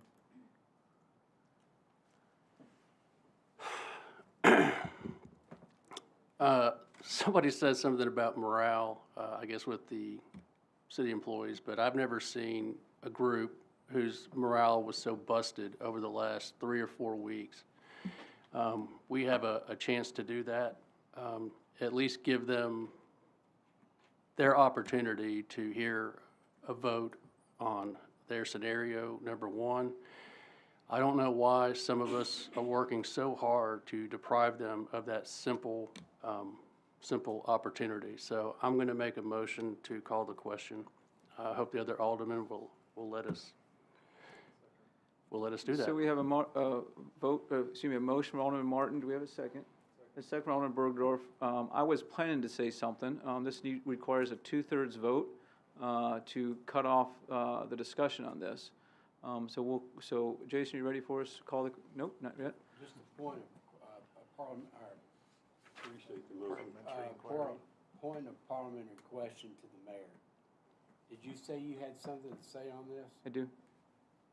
Okay, so now you're asking for a vote, because you actually, you should be allowed to speak. So if we voted no, then you're going to be able to speak, and then if somebody else calls the question on that, then we'll be ready to vote. Yeah, you don't see me lit up there because I'm always lit up. Yes, sir. So I understand. I appreciate that. Yeah, that's, yes, exactly. Yeah. So that's why I was asking you. Yep. And I still think you need to be allowed to speak on that. But I also, after you speak, we should call the question and get on with business. But, so if we're gonna vote on the question, I would ask, I know you're not even supposed to do this, because I'm really breaking a rule here, but I would vote to allow him to speak, so. I appreciate that. Yes, So sir. we have a motion from. I made the motion, so I'm going to allow you to speak. Okay, and then we appreciate can that. vote. So I think we've forgotten, and I don't think this is intentional, but the situation we were in mid-year was about vacancies. It wasn't about making somebody whole or about about morale or about some other things. Now, all of those other things are worthwhile. But what we did in March was about vacancies. And we asked questions a couple weeks ago about vacancies in other departments, and nothing came close to what we had in police. In fact, I think the only close one the one with the most, help me out here, was Public Works. Yeah. So I have a real hard time taking Public Works out of a 10.5% raise and reducing that to a 4.5% raise. And there's also the comment about public safety aspect of it. When we had the tornado in December 2023, the reason that we had no serious injuries in Hendersonville was our fire and police. No doubt about that. We then had 48 hours where we didn't have a operational traffic signal in Hendersonville. And the reason that we didn't have any injuries there is because of our fire and police. The reason we didn't have multiple buildings fall on people was because of our codes inspectors. The reason we didn't have significant flooding was because of our planners and our engineers. And the reason we were able to pay those folks was because of our accountants. But there's also something that came up this past weekend I think is just, somebody said it a minute ago about our parks employees. We were able to move a concert from a park to an indoor facility because of our parks employees in the matter of a couple hours. Had we not been able to do that, we were left with the choice of having the concert outside with strong potential electrical storms or canceling the concert. Having that concert, as we've done every year, has continued to generate more and more people. And I think Alderman Robertson mentioned this earlier, is that before the concert, people were asked to raise their hand if they were from out of state, then asked to raise their hand if they were from out of the country. Those people are paying our salaries. The parks employees that set that up and the parks employees that do everything from mow the grass to rake the dirt to make sure that we can have events in our parks, they pay our salaries. They pay the salaries of our staff.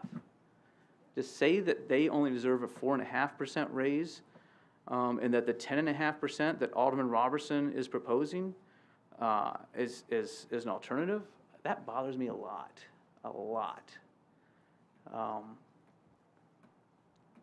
I've never really gotten on the parity train as far as fire and police.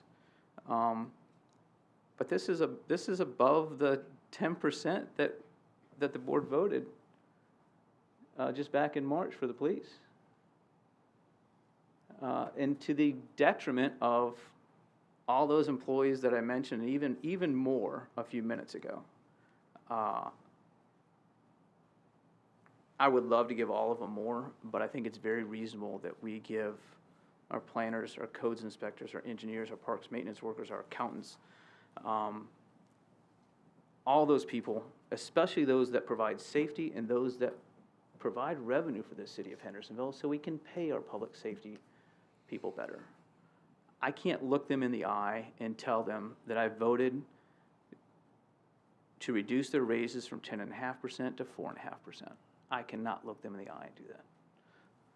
I'm going to vote against this motion. Jason, you ready for us? So the motion is to substitute scenario 1 for scenario 5. If you're opposed to that, press the green button. If you're in favor of that, press the red one. Oh. I said backwards? So if you are opposed to that, press the red one. If you're in favor of scenario 1, press green. If you're not in favor of scenario 1, press red. Sorry about that. Okay.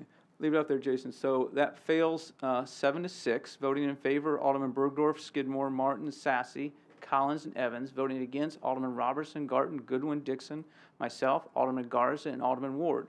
So now we are back to scenario number 5. And the discussion needs to be on that. Alderman Robertson. If this is approved, it will be the largest across-the-board pay raise in the history of the city. And so I urge the board to approve this. Thank you. Alderman Robertson, thank you. Alderman Sassy. Thank you, Mayor. So,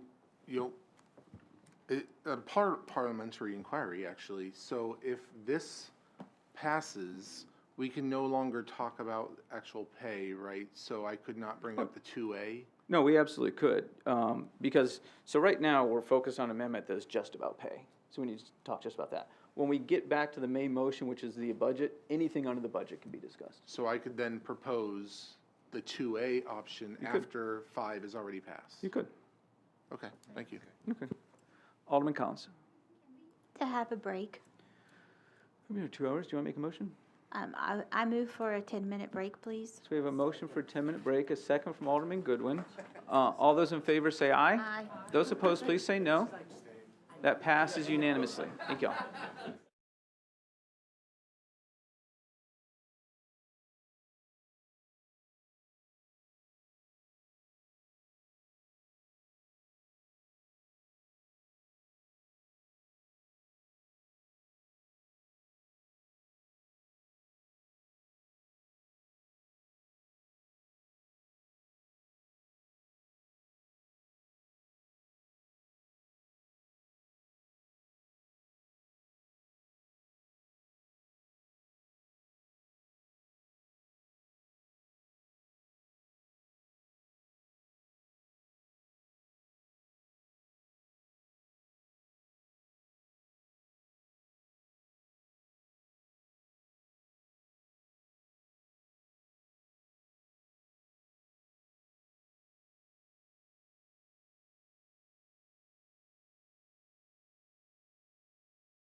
Jason, you ready for us? Okay, thank you.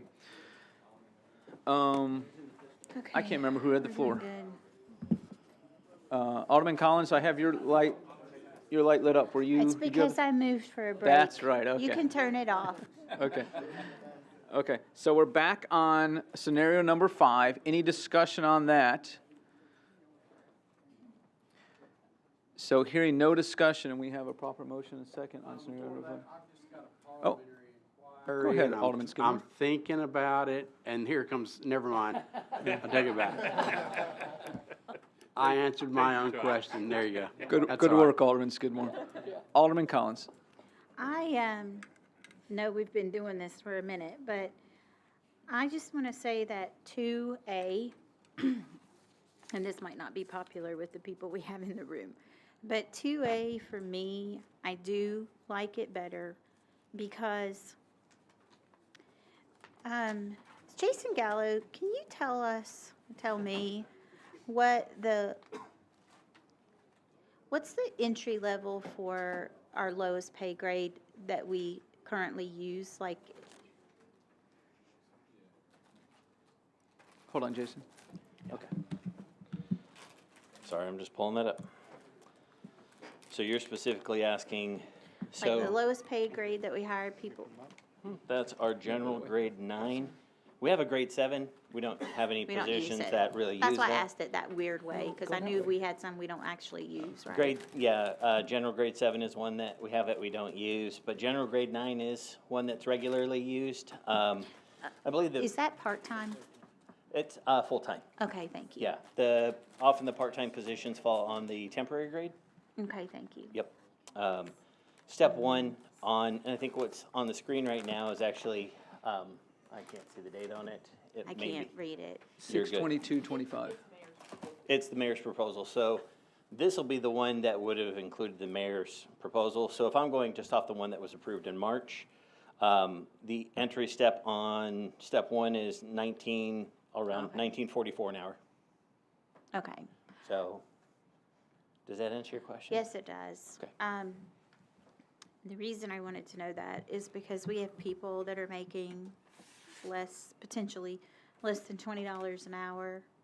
And the difference in a 0.7, the difference between 5, no letters, with the 6% and 2A with the 6.7% for the people who are at the lowest level of our pay, that 0.7% added up over the course of their career with the compounding that happens with that, I think has the potential to be really meaningful. And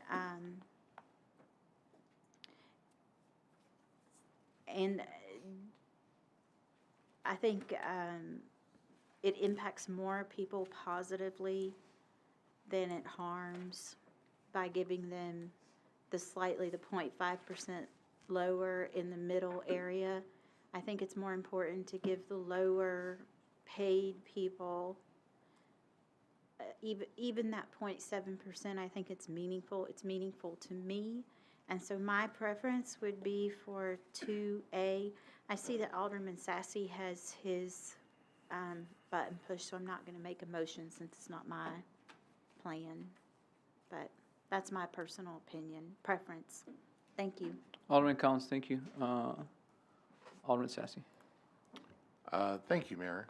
And I appreciate the words, Alderman Collins. However, I think I'm going to wait on, I want to see where this one goes, and then I'm going to run some additional numbers that I want to get down on paper and provide some real data for the board here. And then at second reading, I want to then bring that up. And I just want to clarify that is doable. Is that right, Mayor? Sure, we can't reconsider, excuse me. We can't have a motion to consider 1. But we can yes. have a motion to consider 2A. Okay, yeah. Okay. I want to provide this board with real data and real numbers and make it very clear what I'm proposing before I ask the board to consider it. So Thank you. And one more thing, this is not regarding it, I just want to find out, were you considering having a special called meeting for second reading, or were we going to have it at our one meeting in June? If we can pass this tonight, I feel comfortable that we'll be good at the end of June. And I'm looking at Tamara, and she's shaking her head yes, and we'll still be within time limit to do Okay. that. The hard part is getting all the staff together and getting all of us together. Yeah. So, I agree with that. Yeah. Yep. All right. Thank you, Mayor. okay, thank you, Alderman Sassy. Alderman Goodwin. I knew he was going to do that.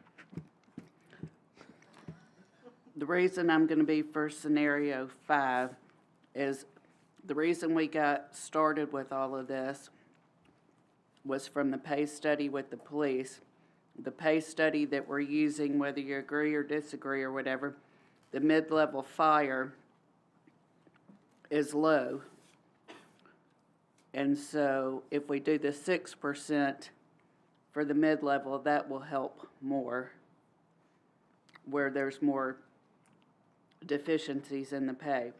So I will be going for scenario 5 to give them the 6% increase to get our mid-level fire guys where they need to be.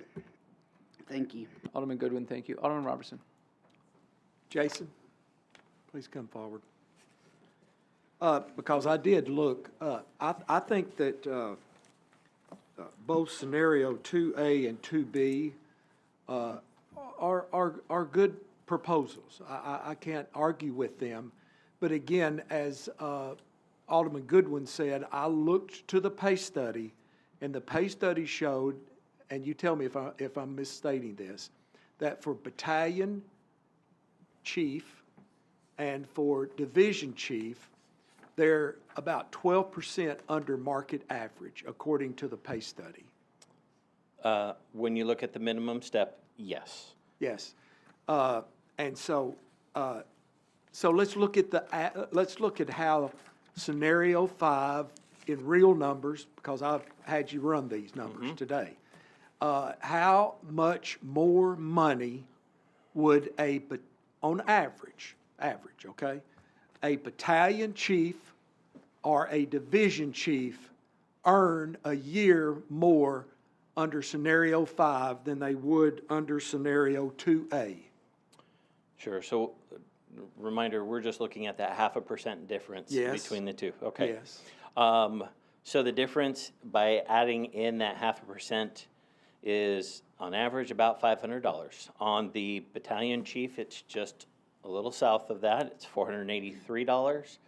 And on the division chief, it's a little north of that. It's $543. Okay, so it's incremental at best, but it at least addresses, I mean, if we're going to pay for a pay study, you know, maybe the board needs to vote on whether we do a pay study. I mean, we have to have something to measure by, I think. So we had this pay study, and this pay study showed on the battalion chief and the division chief and fire department, we were under.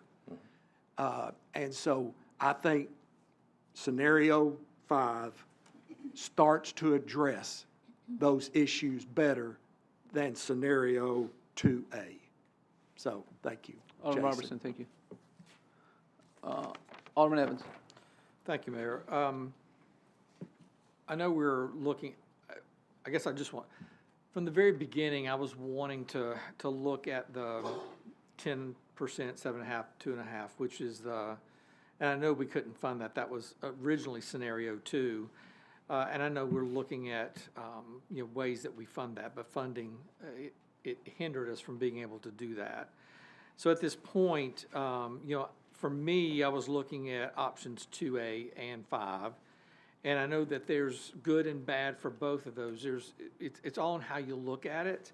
And I appreciate looking at those mid-level where there is some disparity there. But again, there's good and bad in all this. So what I did is I looked at just a couple of examples. And these numbers are not going to be exact, but this is just to kind of give you an idea of what. When I look at a GE10, which includes a lot of administrative assistants, technicians, park coordinators, equipment operators, if they start level one at $21.34 an hour, that extra 0.7%, going from 6 to 6.7%, would give them about a 15-cent hourly raise. That's just something to consider. A GE 22, which is a manager level, and we were looking at those between 21 and 24, that one starts out at 42.62, so twice as much as a GE 10, and I just randomly picked these two out. So there's a difference there of that 5%, going from 6% to 5.5%, is a difference of about 21 cents an hour. There's math in all this, but the thing to consider when you look at this is that when I was looking at the people who hold these positions, there's almost 200 people that fall in the grades, in the lower grades, so in grades 9 through 20, basically. So 200 people roughly. We're talking about less than 30 people, or right at 30 people that are in the grades 21 through 24. So what I was hoping that we could do is that for those people that are entry level or the lower grades, that's why I like 2A and still being able to keep it in budget. And yes, I know that probably takes some away from that middle management, and I know we can't solve everything, and I know people in both of those scenarios. But I was reminded when I was thinking about this afternoon, I was reminded of the mayor's speech, the state of the city, and he shared this, and it's something that Jesse, I know, shares in a lot of his memos and in the meetings, and it says, every problem is an opportunity for a solution. And what we say there, and the mayor has said this, is solve the most problems for the most people as feasibly as possible and as soon as possible. So in this case, 2A would solve the most problems for the most people. We're talking about a lot more people would be affected favorably by 2A over 5. Thank you. Alderman Evans, thank you. Any other discussion? So currently we have a motion to change the mayor's proposal, as you see there in the second column, exchange that with scenario 5. You see that with the last column. We have nobody else wishing to speak. Jason, are you ready for us? Okay. So in favor of scenario 5, press the green button. Opposed, press the red one. So we need two more. There we go. Okay. One more. Alderman Skidmore. Okay. So that passes 8-5. Those voting in favor: Alderman Ward, Garza, Dixon, Goodwin, Garten, Collins, Robertson. Those voting opposed: Alderman Evans, Sassy, Martin, Skidmore, and Bergdorf. Hold on, Jason.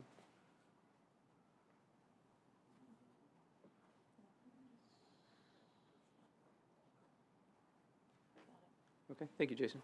Okay, so now we're back on the main motion, and that's an amended budget proposal. Anybody, Alderman Sassy? Yeah, this is just a statement. Mayor, I did want to compliment you and compliment the staff on a very tight budget, on a hitting all the marks that we had specified to them early on, that these were our priorities. And so thank you very much for just ensuring that we had a balanced budget. We had a budget that made sense for our employees, made sense for the revenues make sense. It's a conservative budget, and so thank you very much for that. That's all I had to say. Alderman Sassy, thank you. Any other discussion? So we have ordinance 2029-09 as it was provided to you in your packet, as we've been, it was provided, I think, 2 weeks ago, with the amendment from scenario number 5. Any other discussion or any other need for clarification? Okay, Alderman Bergdorf. Can you read that one more time? So scenario number 5. Scenario number 5, thank you, sir. Yes, okay. I misunderstood. Okay, appreciate that. All those in favor of the budget the motion as it was amended, please press your green button. Those opposed, press the red one. Okay. There you go. That passes unanimously. Thank you all. We have second reading on June 24th. So, next we're on to ordinance 2025-11. This is an ordinance amending the current year's budget, FY25, which is ordinance 2024-08, to appropriate funds for insurance claims and other adjustments to the city's 2025 fiscal year budget. We have a motion from Alderman Sassy, a second from Alderman Garza. Any discussion on this? Alderman Sassy. Yes, Finance Committee recommends approval. Thank you. Thank you, Alderman Sassy. Any other discussion? Okay.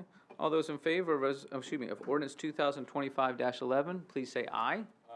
Those opposed, please say no. That passes unanimously. Next, we're on resolution 2025-17. This is a resolution directing staff to explore the relocation of the United States Post Office currently located at 105 Imperial Boulevard in Hendersonville. Alderman Bergdorf. We have a motion from Alderman Bergdorf and a second from Alderman Skidmore. Alderman Skidmore, go ahead. Yes, thank you. Thank you, Mayor. Just quickly, I know there are some friendly amendments that are going to be placed in a motion. I just want to let you know right now, I do not care, but I still want to discuss to allow, I need to let you guys know where we're going with this post office thing. So if you want me to talk about it now, I will, or if you want to allow the amendments that are coming out of General Committee to this, I'd be more than, I acquiesce to that if that's what you want to do. Because we're in favor of the amendments, so it's not anything. Mm-hmm. There's not going to be any objection that I know of. It's certainly not for the sponsors of this. So you have a couple lights that came up. You're welcome to go ahead and speak, Alderman Skidmore, or should I go to the other folks? Well, here, I can just say that, and I'll try to keep it, because I know we've had an interesting evening tonight, to say the least, which that's the way it is here in Hendersonville. But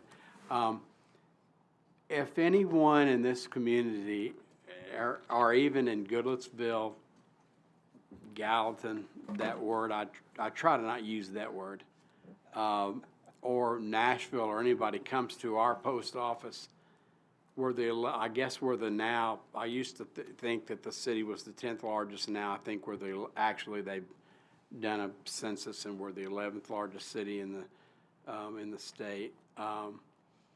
But we have not had a post office in Hendersonville that was built since President Jimmy Carter was our president of the United States.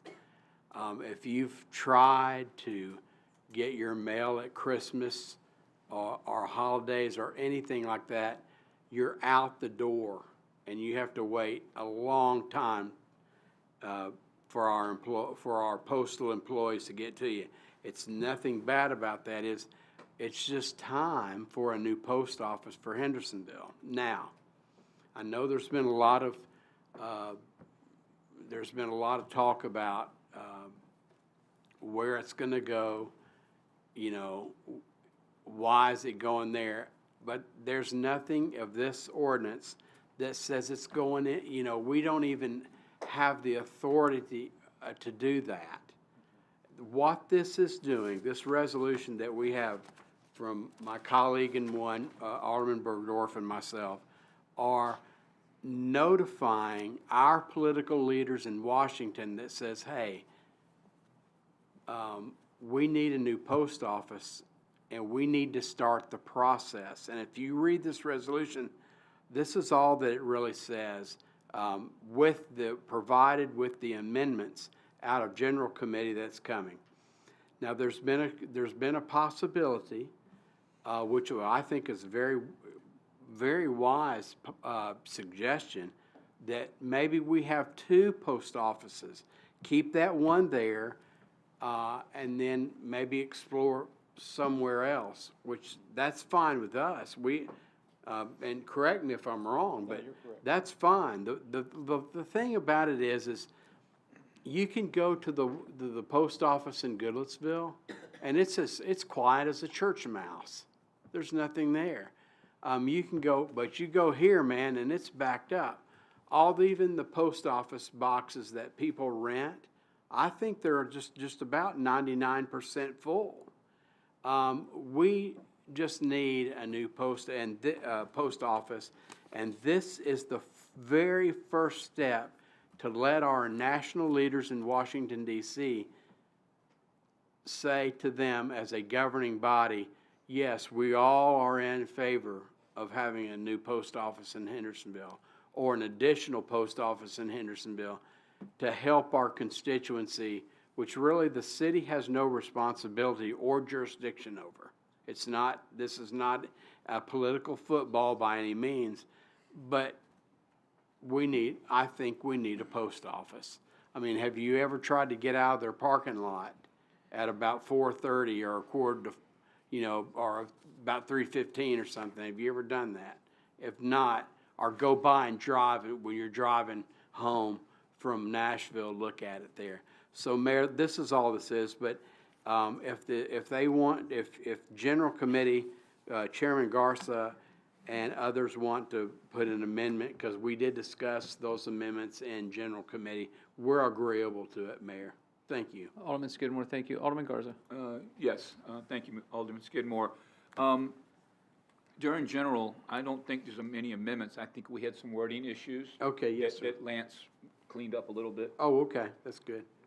It kind of took away what seemed to be our responsibility since we don't really have any. Right. In Yes, this sir. situation. Yes, sir. So that was more of a wording issue, so, general's good to go. Okay, hold on one second. did? So hold on. Alderman Garza, anything else? No, I'm good, thank you. Okay, appreciate that. Alderman Martin. I'd love to add my name to this. Without objection, we're going to add Alderman Martin's name as a sponsor. Alderman Collins. I would like to move that we amend this ordinance such that under number 3, where it says, city staff to return to the board of mayor and aldermen within 180 days, I would like to add, and every 90 days thereafter until resolved, and then pick up with findings, potential site options, etc. The reasoning for that is because I suspect it may take longer than 180 days to have any real resolution or really information, because we are dealing with the federal government, and I don't know how about y'all, but it seems to be a slow process when I'm involved with that personally. So I just didn't want to do it one time and then not get a report back. So that's my reasoning. So we have a motion. I'll second that. We have a second from Alderman Garza. So now we need to speak just on this motion, adding 90-day increments afterward. Alderman Dixon, did you want to talk about the amendment? This particular amendment? Right. Okay, we'll come back to you in a second then. Anybody else want to talk about this specific amendment? Okay. All those in favor of the amendment, please signify by saying aye. Aye. Those opposed, please say no. That passes unanimously. Alderman Collins, I'm going to come back to you if you have anything else. Okay. Alderman Dixon. Thank you. Yes, we did have what I usually say, lively conversation in our general committee about this resolution. And the spirit and intent behind it, I am all for. We definitely need a new post office. A larger one, a reworked one, and whatever it may be. My concern is that we're putting the onus on city staff to find a possible new location and to work with the federal government on that. And I have concern with that, and I take pause with it. I don't think that's our role. And the way it reads, and I had said this in general committee, and I understand that we had to wait till it to come to Bowman to make any amendments, but it sounds like we're given the land. We're going to help them find, and there's some discussion out on social media that we were going to give them the land, a piece of land that the city owned, and we're not doing that. Am I correct in saying that? We are not giving away city land to the federal government. Okay. But I really, I have a problem when we say that the scope falls on. I think there could have been a way that we could have wrote this resolution asking for them to please consider for these reasons and that we need a new post office without city staff having to be involved. So I'm going to hold not having a resolution or, I'm sorry, an amendment right now, but that's where I stand with this. Alderman Dixon, thank you. Alderman Robertson. Yeah, and I support, of course, we need a new post office, no question about it. I know that Aldermans Bergdorf and Skidmore wanted in Ward 1. I'd like to have it in Ward 6, but that's okay. Wherever it is, it's okay. That really, the way this can work is by sending a letter to our two senators. One senator is from Sumner County, U.S. Senator, and Congressman Rose. He's getting ready to run for governor, so he would be receptive. The best way to get this politically done is by going, if you write a letter to the United States Post Office Service, wherever that AI individual is, you know, it's going to just be spinning our wheels. So we really need to focus on sending a letter to our U.S. senators and to our congressmen stating that this is a resolution and we request that they support, pushing the post office. They're the ones that can push the administration and the post office to do this. It's not going to go anywhere by contacting the postal service. So, maybe we need to postpone this 2 weeks and clarify it, or if you can make amendments. I support it. I just think the approach, like Alderman Dixon said, I don't want to put a whole lot of work on the staff. I mean, we've got impact fee workshop, we've got all these stuff ahead of us, and so I don't want to burden them down too much. I just think we need to send a letter to our elected officials and say, hey, help us with this. So that's my comments. Alderman Robertson, thank you. Alderman Skidmore. Yes, thank you. I appreciate my colleague's response or his opinion towards this resolution 2025-17. And maybe I probably should have said this earlier, and please correct me at any time do you think that I'm wrong. Sure. But we were requested by the United States Senator and the United States Congressman from this area to have us vote this resolution passed, and it apparently will give them more, pardon the expression, but teeth at the Washington level. It really doesn't have anything to do with the city of Hendersonville. The only thing that it does, it shows both Senator Blackburn and Congressman Rose that we are in full support of a new post office, one that we have not had since 1970. God, I can't, 76, I think it is, under President Jimmy Carter. And that's, believe it or not, my colleague from Roberson, I wasn't even on the board, believe it or not, at that time. Gotcha, brother, I got you on that. I've been waiting for that one. But no, I'm just teasing you. What it is true, I was riding my bicycle at that time. But I will, or my Chevette. Yeah, I had that. That's another one I had. About a canoe, I did that one too. But to make it seriously, I mean, I'm serious about this. This is what this is, and then if this is passed this evening, then we're going to go to the mayor and have a discussion on how we're going to ask him to possibly craft a letter to them, but also attaching this resolution saying that the board of, that Hendersonville wants to pursue this or would like to pursue it. So that's the reason why this has even done that. But that's a very good question, and your opinion is very valid on that, and I just felt that I needed to tell you about that. Thank you, Mayor. Alderman Skidmore, thank you. Some things have been mentioned. On behalf of full disclosure, I need to tell you all, I'm sorry, Alderman Sassy. Go ahead, Alderman Sassy. Oh, thank you. Thank you, Mayor. I had a thought, Mayor, if you would be so kind as to ask the sponsors if they would be amenable to having an ad hoc committee on this that performs some of the duties of this resolution, if that would make sense. I'm not even sure if it would, but that could be a way around that if we had an ad hoc committee of aldermen on it. So that's my offer. So right now, we've got sponsors of Alderman Bergdorf, Skidmore, and Martin. How would y'all feel, you have no obligation to answer this, how would y'all feel about adding, Section 5, that we would create an ad hoc committee to assist with this? Do y'all want to weigh in? Do y'all want to think about it?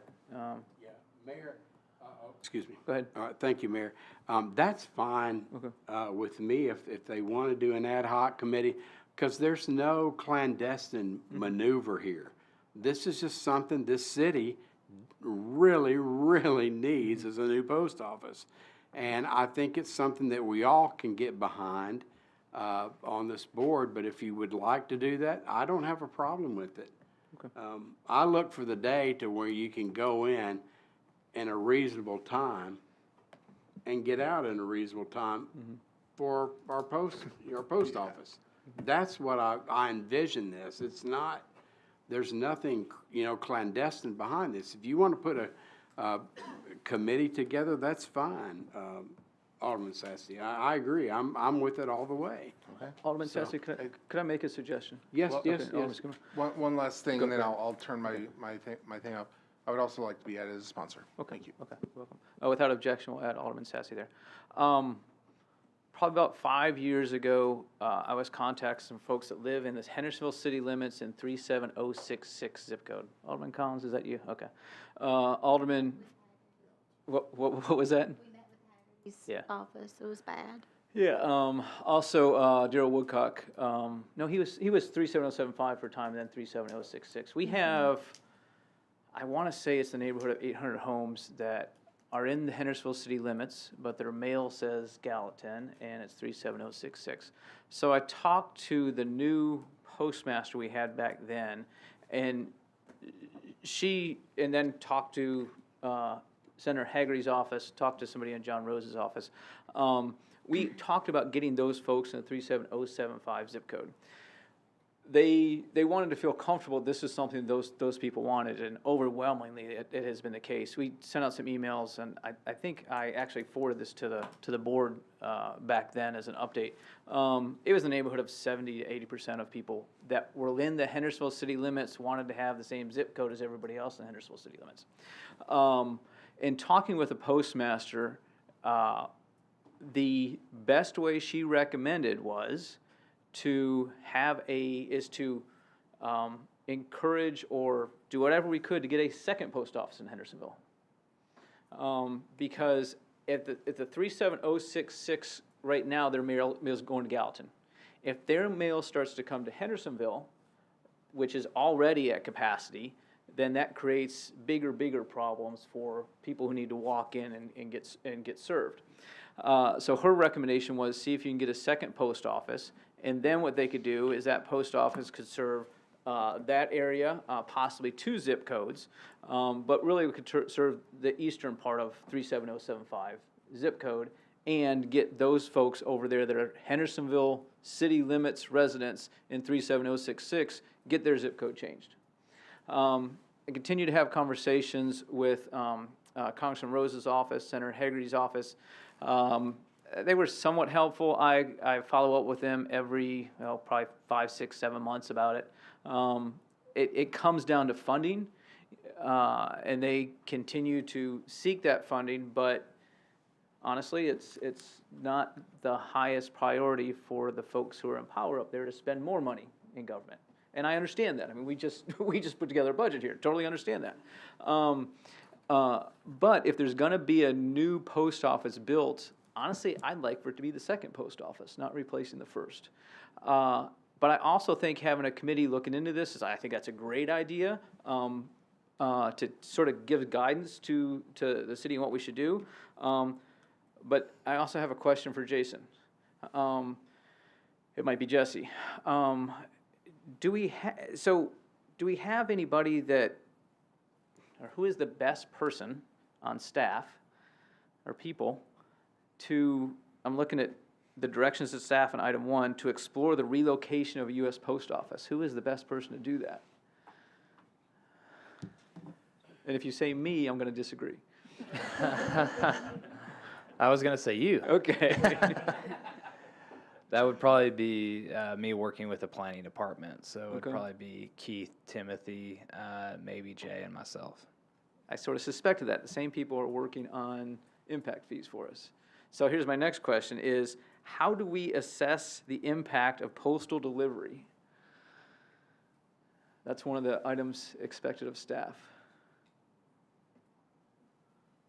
So I think sort of my point is that I like this idea. I like having another post office, a second post office, but I've got some questions, and absolutely if it came down to a new post office or old post office, I want a new post office, but I want to ask for more than that. I want a second post office.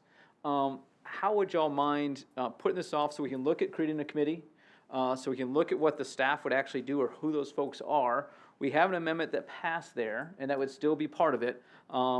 But what I'd like to see is that we have staff figure out who would be responsible for this, and so they can come back with that information, and so that we can be more specific on what we're going to ask for when this comes back. I'll ask Alderman Bergdorf and Alderman Skidmore your thoughts of putting it off for a little bit. Yeah, go ahead. No, you haven't Okay. you have hardly spoken tonight. I have. I apologize. I'm trying to save my melodious tones for later. Okay, there you go. You got a long road to Thank go. you, I got a long road to go. Oh, and by the way, I forgot to say this, and Yes. I'm going to vote for it, but I just want to make it better. Sure. So, Okay, thank you. No, as my esteemed colleague has already opined, that we need a new post office. We really do, especially over there at Ward 2 and Ward 1, Imperial and Rockland Road. I'm still waiting for the roundabout over there. I don't know if we're going to be getting that anytime soon. Is that coming up? No? No, probably not. Okay, It's all going to be a right. while. It's going to be But a you can it'll be a ask Sarah, while. she'll tell you. There you go. But we really we recognized the need a long time ago for a post office. I think the time is right. During my preliminary conversations with other folks at the federal level and at the post office, I recognize it's going to be a large hurdle to even really overcome. And I want to give props to Alderman Robertson, who proposed the idea several years ago. The idea of a new post office, we sat in this chamber, and he proposed that idea to us. So I want to give props to him too. But yes, anything we can do to move this ball forward, I sure would appreciate it. Thank you. So are you okay with putting it off for, it's I going to am be 4 okay weeks? for putting it off. Okay, Alderman Skidmore? Yes, I'm fine. I don't know that any other additional sponsors have an issue. They all agree in it. We're all in agreement. Okay, so here's what I'd like to ask you, not withdraw it since we added an amendment to it. Yes, okay? sir. Yes, So, Alderman Skidmore, would you make a motion to defer this until our next meeting? I'd like to make a motion, seeing no light on anywhere, Mayor, I'd like to make a motion to defer this to the next meeting. Okay, and Alderman Sassy, I'm sorry, I forgot this, you asked to be added to as a sponsor. Would you like to second that? Sure. Okay, so we have a motion. And I to defer and a second. apologize, Alderman Sassy, I neglected to say your name, and I apologize. Okay, so Alderman, I would like to ask a question of Jesse first. okay, well, motion to defer is debatable, so that's fine. Okay. Well, it's not about the motion to defer, but, so it's We'll kind act of like it is. Go outside. ahead. Okay, thank you, appreciate that. So, first of all, it's 9:43, so I am not gonna complain endlessly about being in the 37066, or give you all of the examples of how that is so inconvenient. Or how people have even had their taxes sent to Gallatin instead of Hendersonville. But I also will not speak to the impact on mail service, because I could really keep us here until 11:30 when we would be forced to vote to stay. If I started listing to you all of the people and the complaints and how often mail is being delivered at 8:30 at night, God bless the postal workers who work their tails off to be out at 8:30 at night delivering our mail. Mail's 3 days late, on and on and on. Instead of doing all of that, Jesse, I want to ask you, okay, first, I'll say that I've done a lot of volunteer work, and sometimes having a committee is a burden. And it can be, people are wanting to help, and it's really just a burden. And it can be easier to not have help. And so and I don't want you to speak to that, but what I want you to say is, for the two-parter, for the things listed in this ordinance as the responsibilities of staff, in the general committee, you said it's really not a burden to staff. So would forming a committee be beneficial in this way to help with the things listed in here? Or is the right time to form an ad hoc committee, possibly, should we get to the point of actually looking at locations and determining two post office where they or it should be, rather than actually doing this work? Are you comfortable speaking to that? Sure, Okay. it would be my preference to at least do some preliminary investigation without a committee. And we have the general committee we can go back to get feedback from. And the board has done a really good job of keeping us updated. We'll send an email out and we get some feedback from the board. So it'd be my preference. I think we get more traction if staff just handles it and does kind of a preliminary investigation. And at that point, if we decide, hey, a committee's really needed, let's investigate specific things, and we can identify those specific things, and then we can have the ad hoc attack specific things. That would be my preference from an operational standpoint. Okay, thank you. And so with that in mind, I'm not sure, and we're gonna have until June 24th to think about it, but I'm not sure that we really need to form an ad hoc committee now, or if we need to wait until we have some more feedback and can be specific in what we want those responsibilities for an ad hoc committee to be. I don't know, but we have a month to think about it, so thank you. Thank you, Alderman Collins. So any other discussion on the motion to defer? All those in favor of the motion, please say aye. Aye. Those opposed, please say no. That passes unanimously. Now we're on to reports, brief committee reports. Chairman Sassy, Finance Committee. Yes, thank you, Mayor. Very brief. We had one item on the agenda for the item we voted on tonight, ordinance 2025-11, amending the 2024-25 budget, or 2024-25 budget. Thank you. Chairman Sassy, thank you. Chairman Skidmore, Public Works. Yeah, just real brief. We had a very light agenda tonight. We spoke about our trash collection update. It's going very well. Let's keep our fingers crossed as normal, because it is getting to summer and it gets kind of crazy and a little loopy in our trash pickup, but I shouldn't even be saying that. Knock on wood, let's hope it keeps going well. We've got an issue that's coming to the board, or after second reading. We have some ideas about our LED light conversion for the city of Hendersonville, which I think most of us are all in support of here on the Board of Aldermen with our street light program. And that's coming up to be discussed when we get in Public Works all our ducks in a row, but we're real close to that. We had a really engaging discussion with the company that we're looking at called Path. And we're excited, and I'm excited as well to come back at a later date and discuss it with you. Light synchronization in town is going well, is moving on. We have a contract with additional bid, are the bids, have they been released, just yes or no? I can't, no, but they're coming. The bids are coming. I just miswrote that down on my, within about 12 weeks or so, I guess, or six to 12 weeks. So that's another exciting thing. Our traffic congestion in Hendersonville is so much better, but it can, I mean, it's better now, but it can be even better than what it is. So we've done that. A big question is, in Walton Ferry, we have a lock down there, and there was an issue about wanting to propose a name change for Sunset Park for that, but it is, we're still gonna, I'm probably gonna have to get a letter or something to the mayor or have him return to me, and I'll send it to the constituency in Ward 1, that we really can't do that because it's federal property and we don't own that to do that. So there's another process maybe to go. Maybe we can think of something, but I doubt it at this point. And other than that, Mayor, that was all on our agenda for Public Works. Chairman Skidmore, thank you. Thank you. Jesse, our Bowman report. I want to be brief as well, too. I just wanted to especially thank Tamara for all the work on the budget.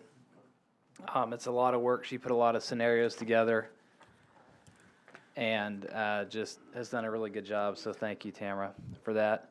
And then also, I think Mr. Gallo has one of the most thankless jobs at City Hall because he deals with all the HR problems. But all the pay tables in the back and these salary scenarios, he's really done a lot of work to make sure that we don't have issues with pay. So I just want to thank him for that too. And the mayor pointed out that our parks was able to move that concert last minute inside. Andy and his team have worked really hard, does a great job. There's over 25,000 views for the Isaacs concert. So that's just a lot of activity. And there's that carnival that's going to continue to be at Veterans Park through Saturday, May 31st. So Andy, great job, and thank your team for all the hard work that you guys do. Really appreciate it. And Gerald, I know you're watching at home, so great job with the Deer Committee. Dashboard looks great. Just a reminder, the June 10th BOMA meeting is canceled.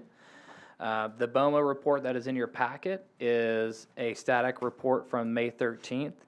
But we just got sales tax for April, and that is up a little bit because the prior month was down from the prior year. So April is up, so that's good news. And that concludes my report. Thank you, Mayor. Thank you, Jesse. Alderman Dixon. I'd like to make a motion to adjourn. We have a motion to adjourn. Do we have a second? We have a second from Alderman Collins. All those in favor, please say aye. Those opposed, please say no. That passes unanimously. Thank you all for your work tonight. Y'all have a good night.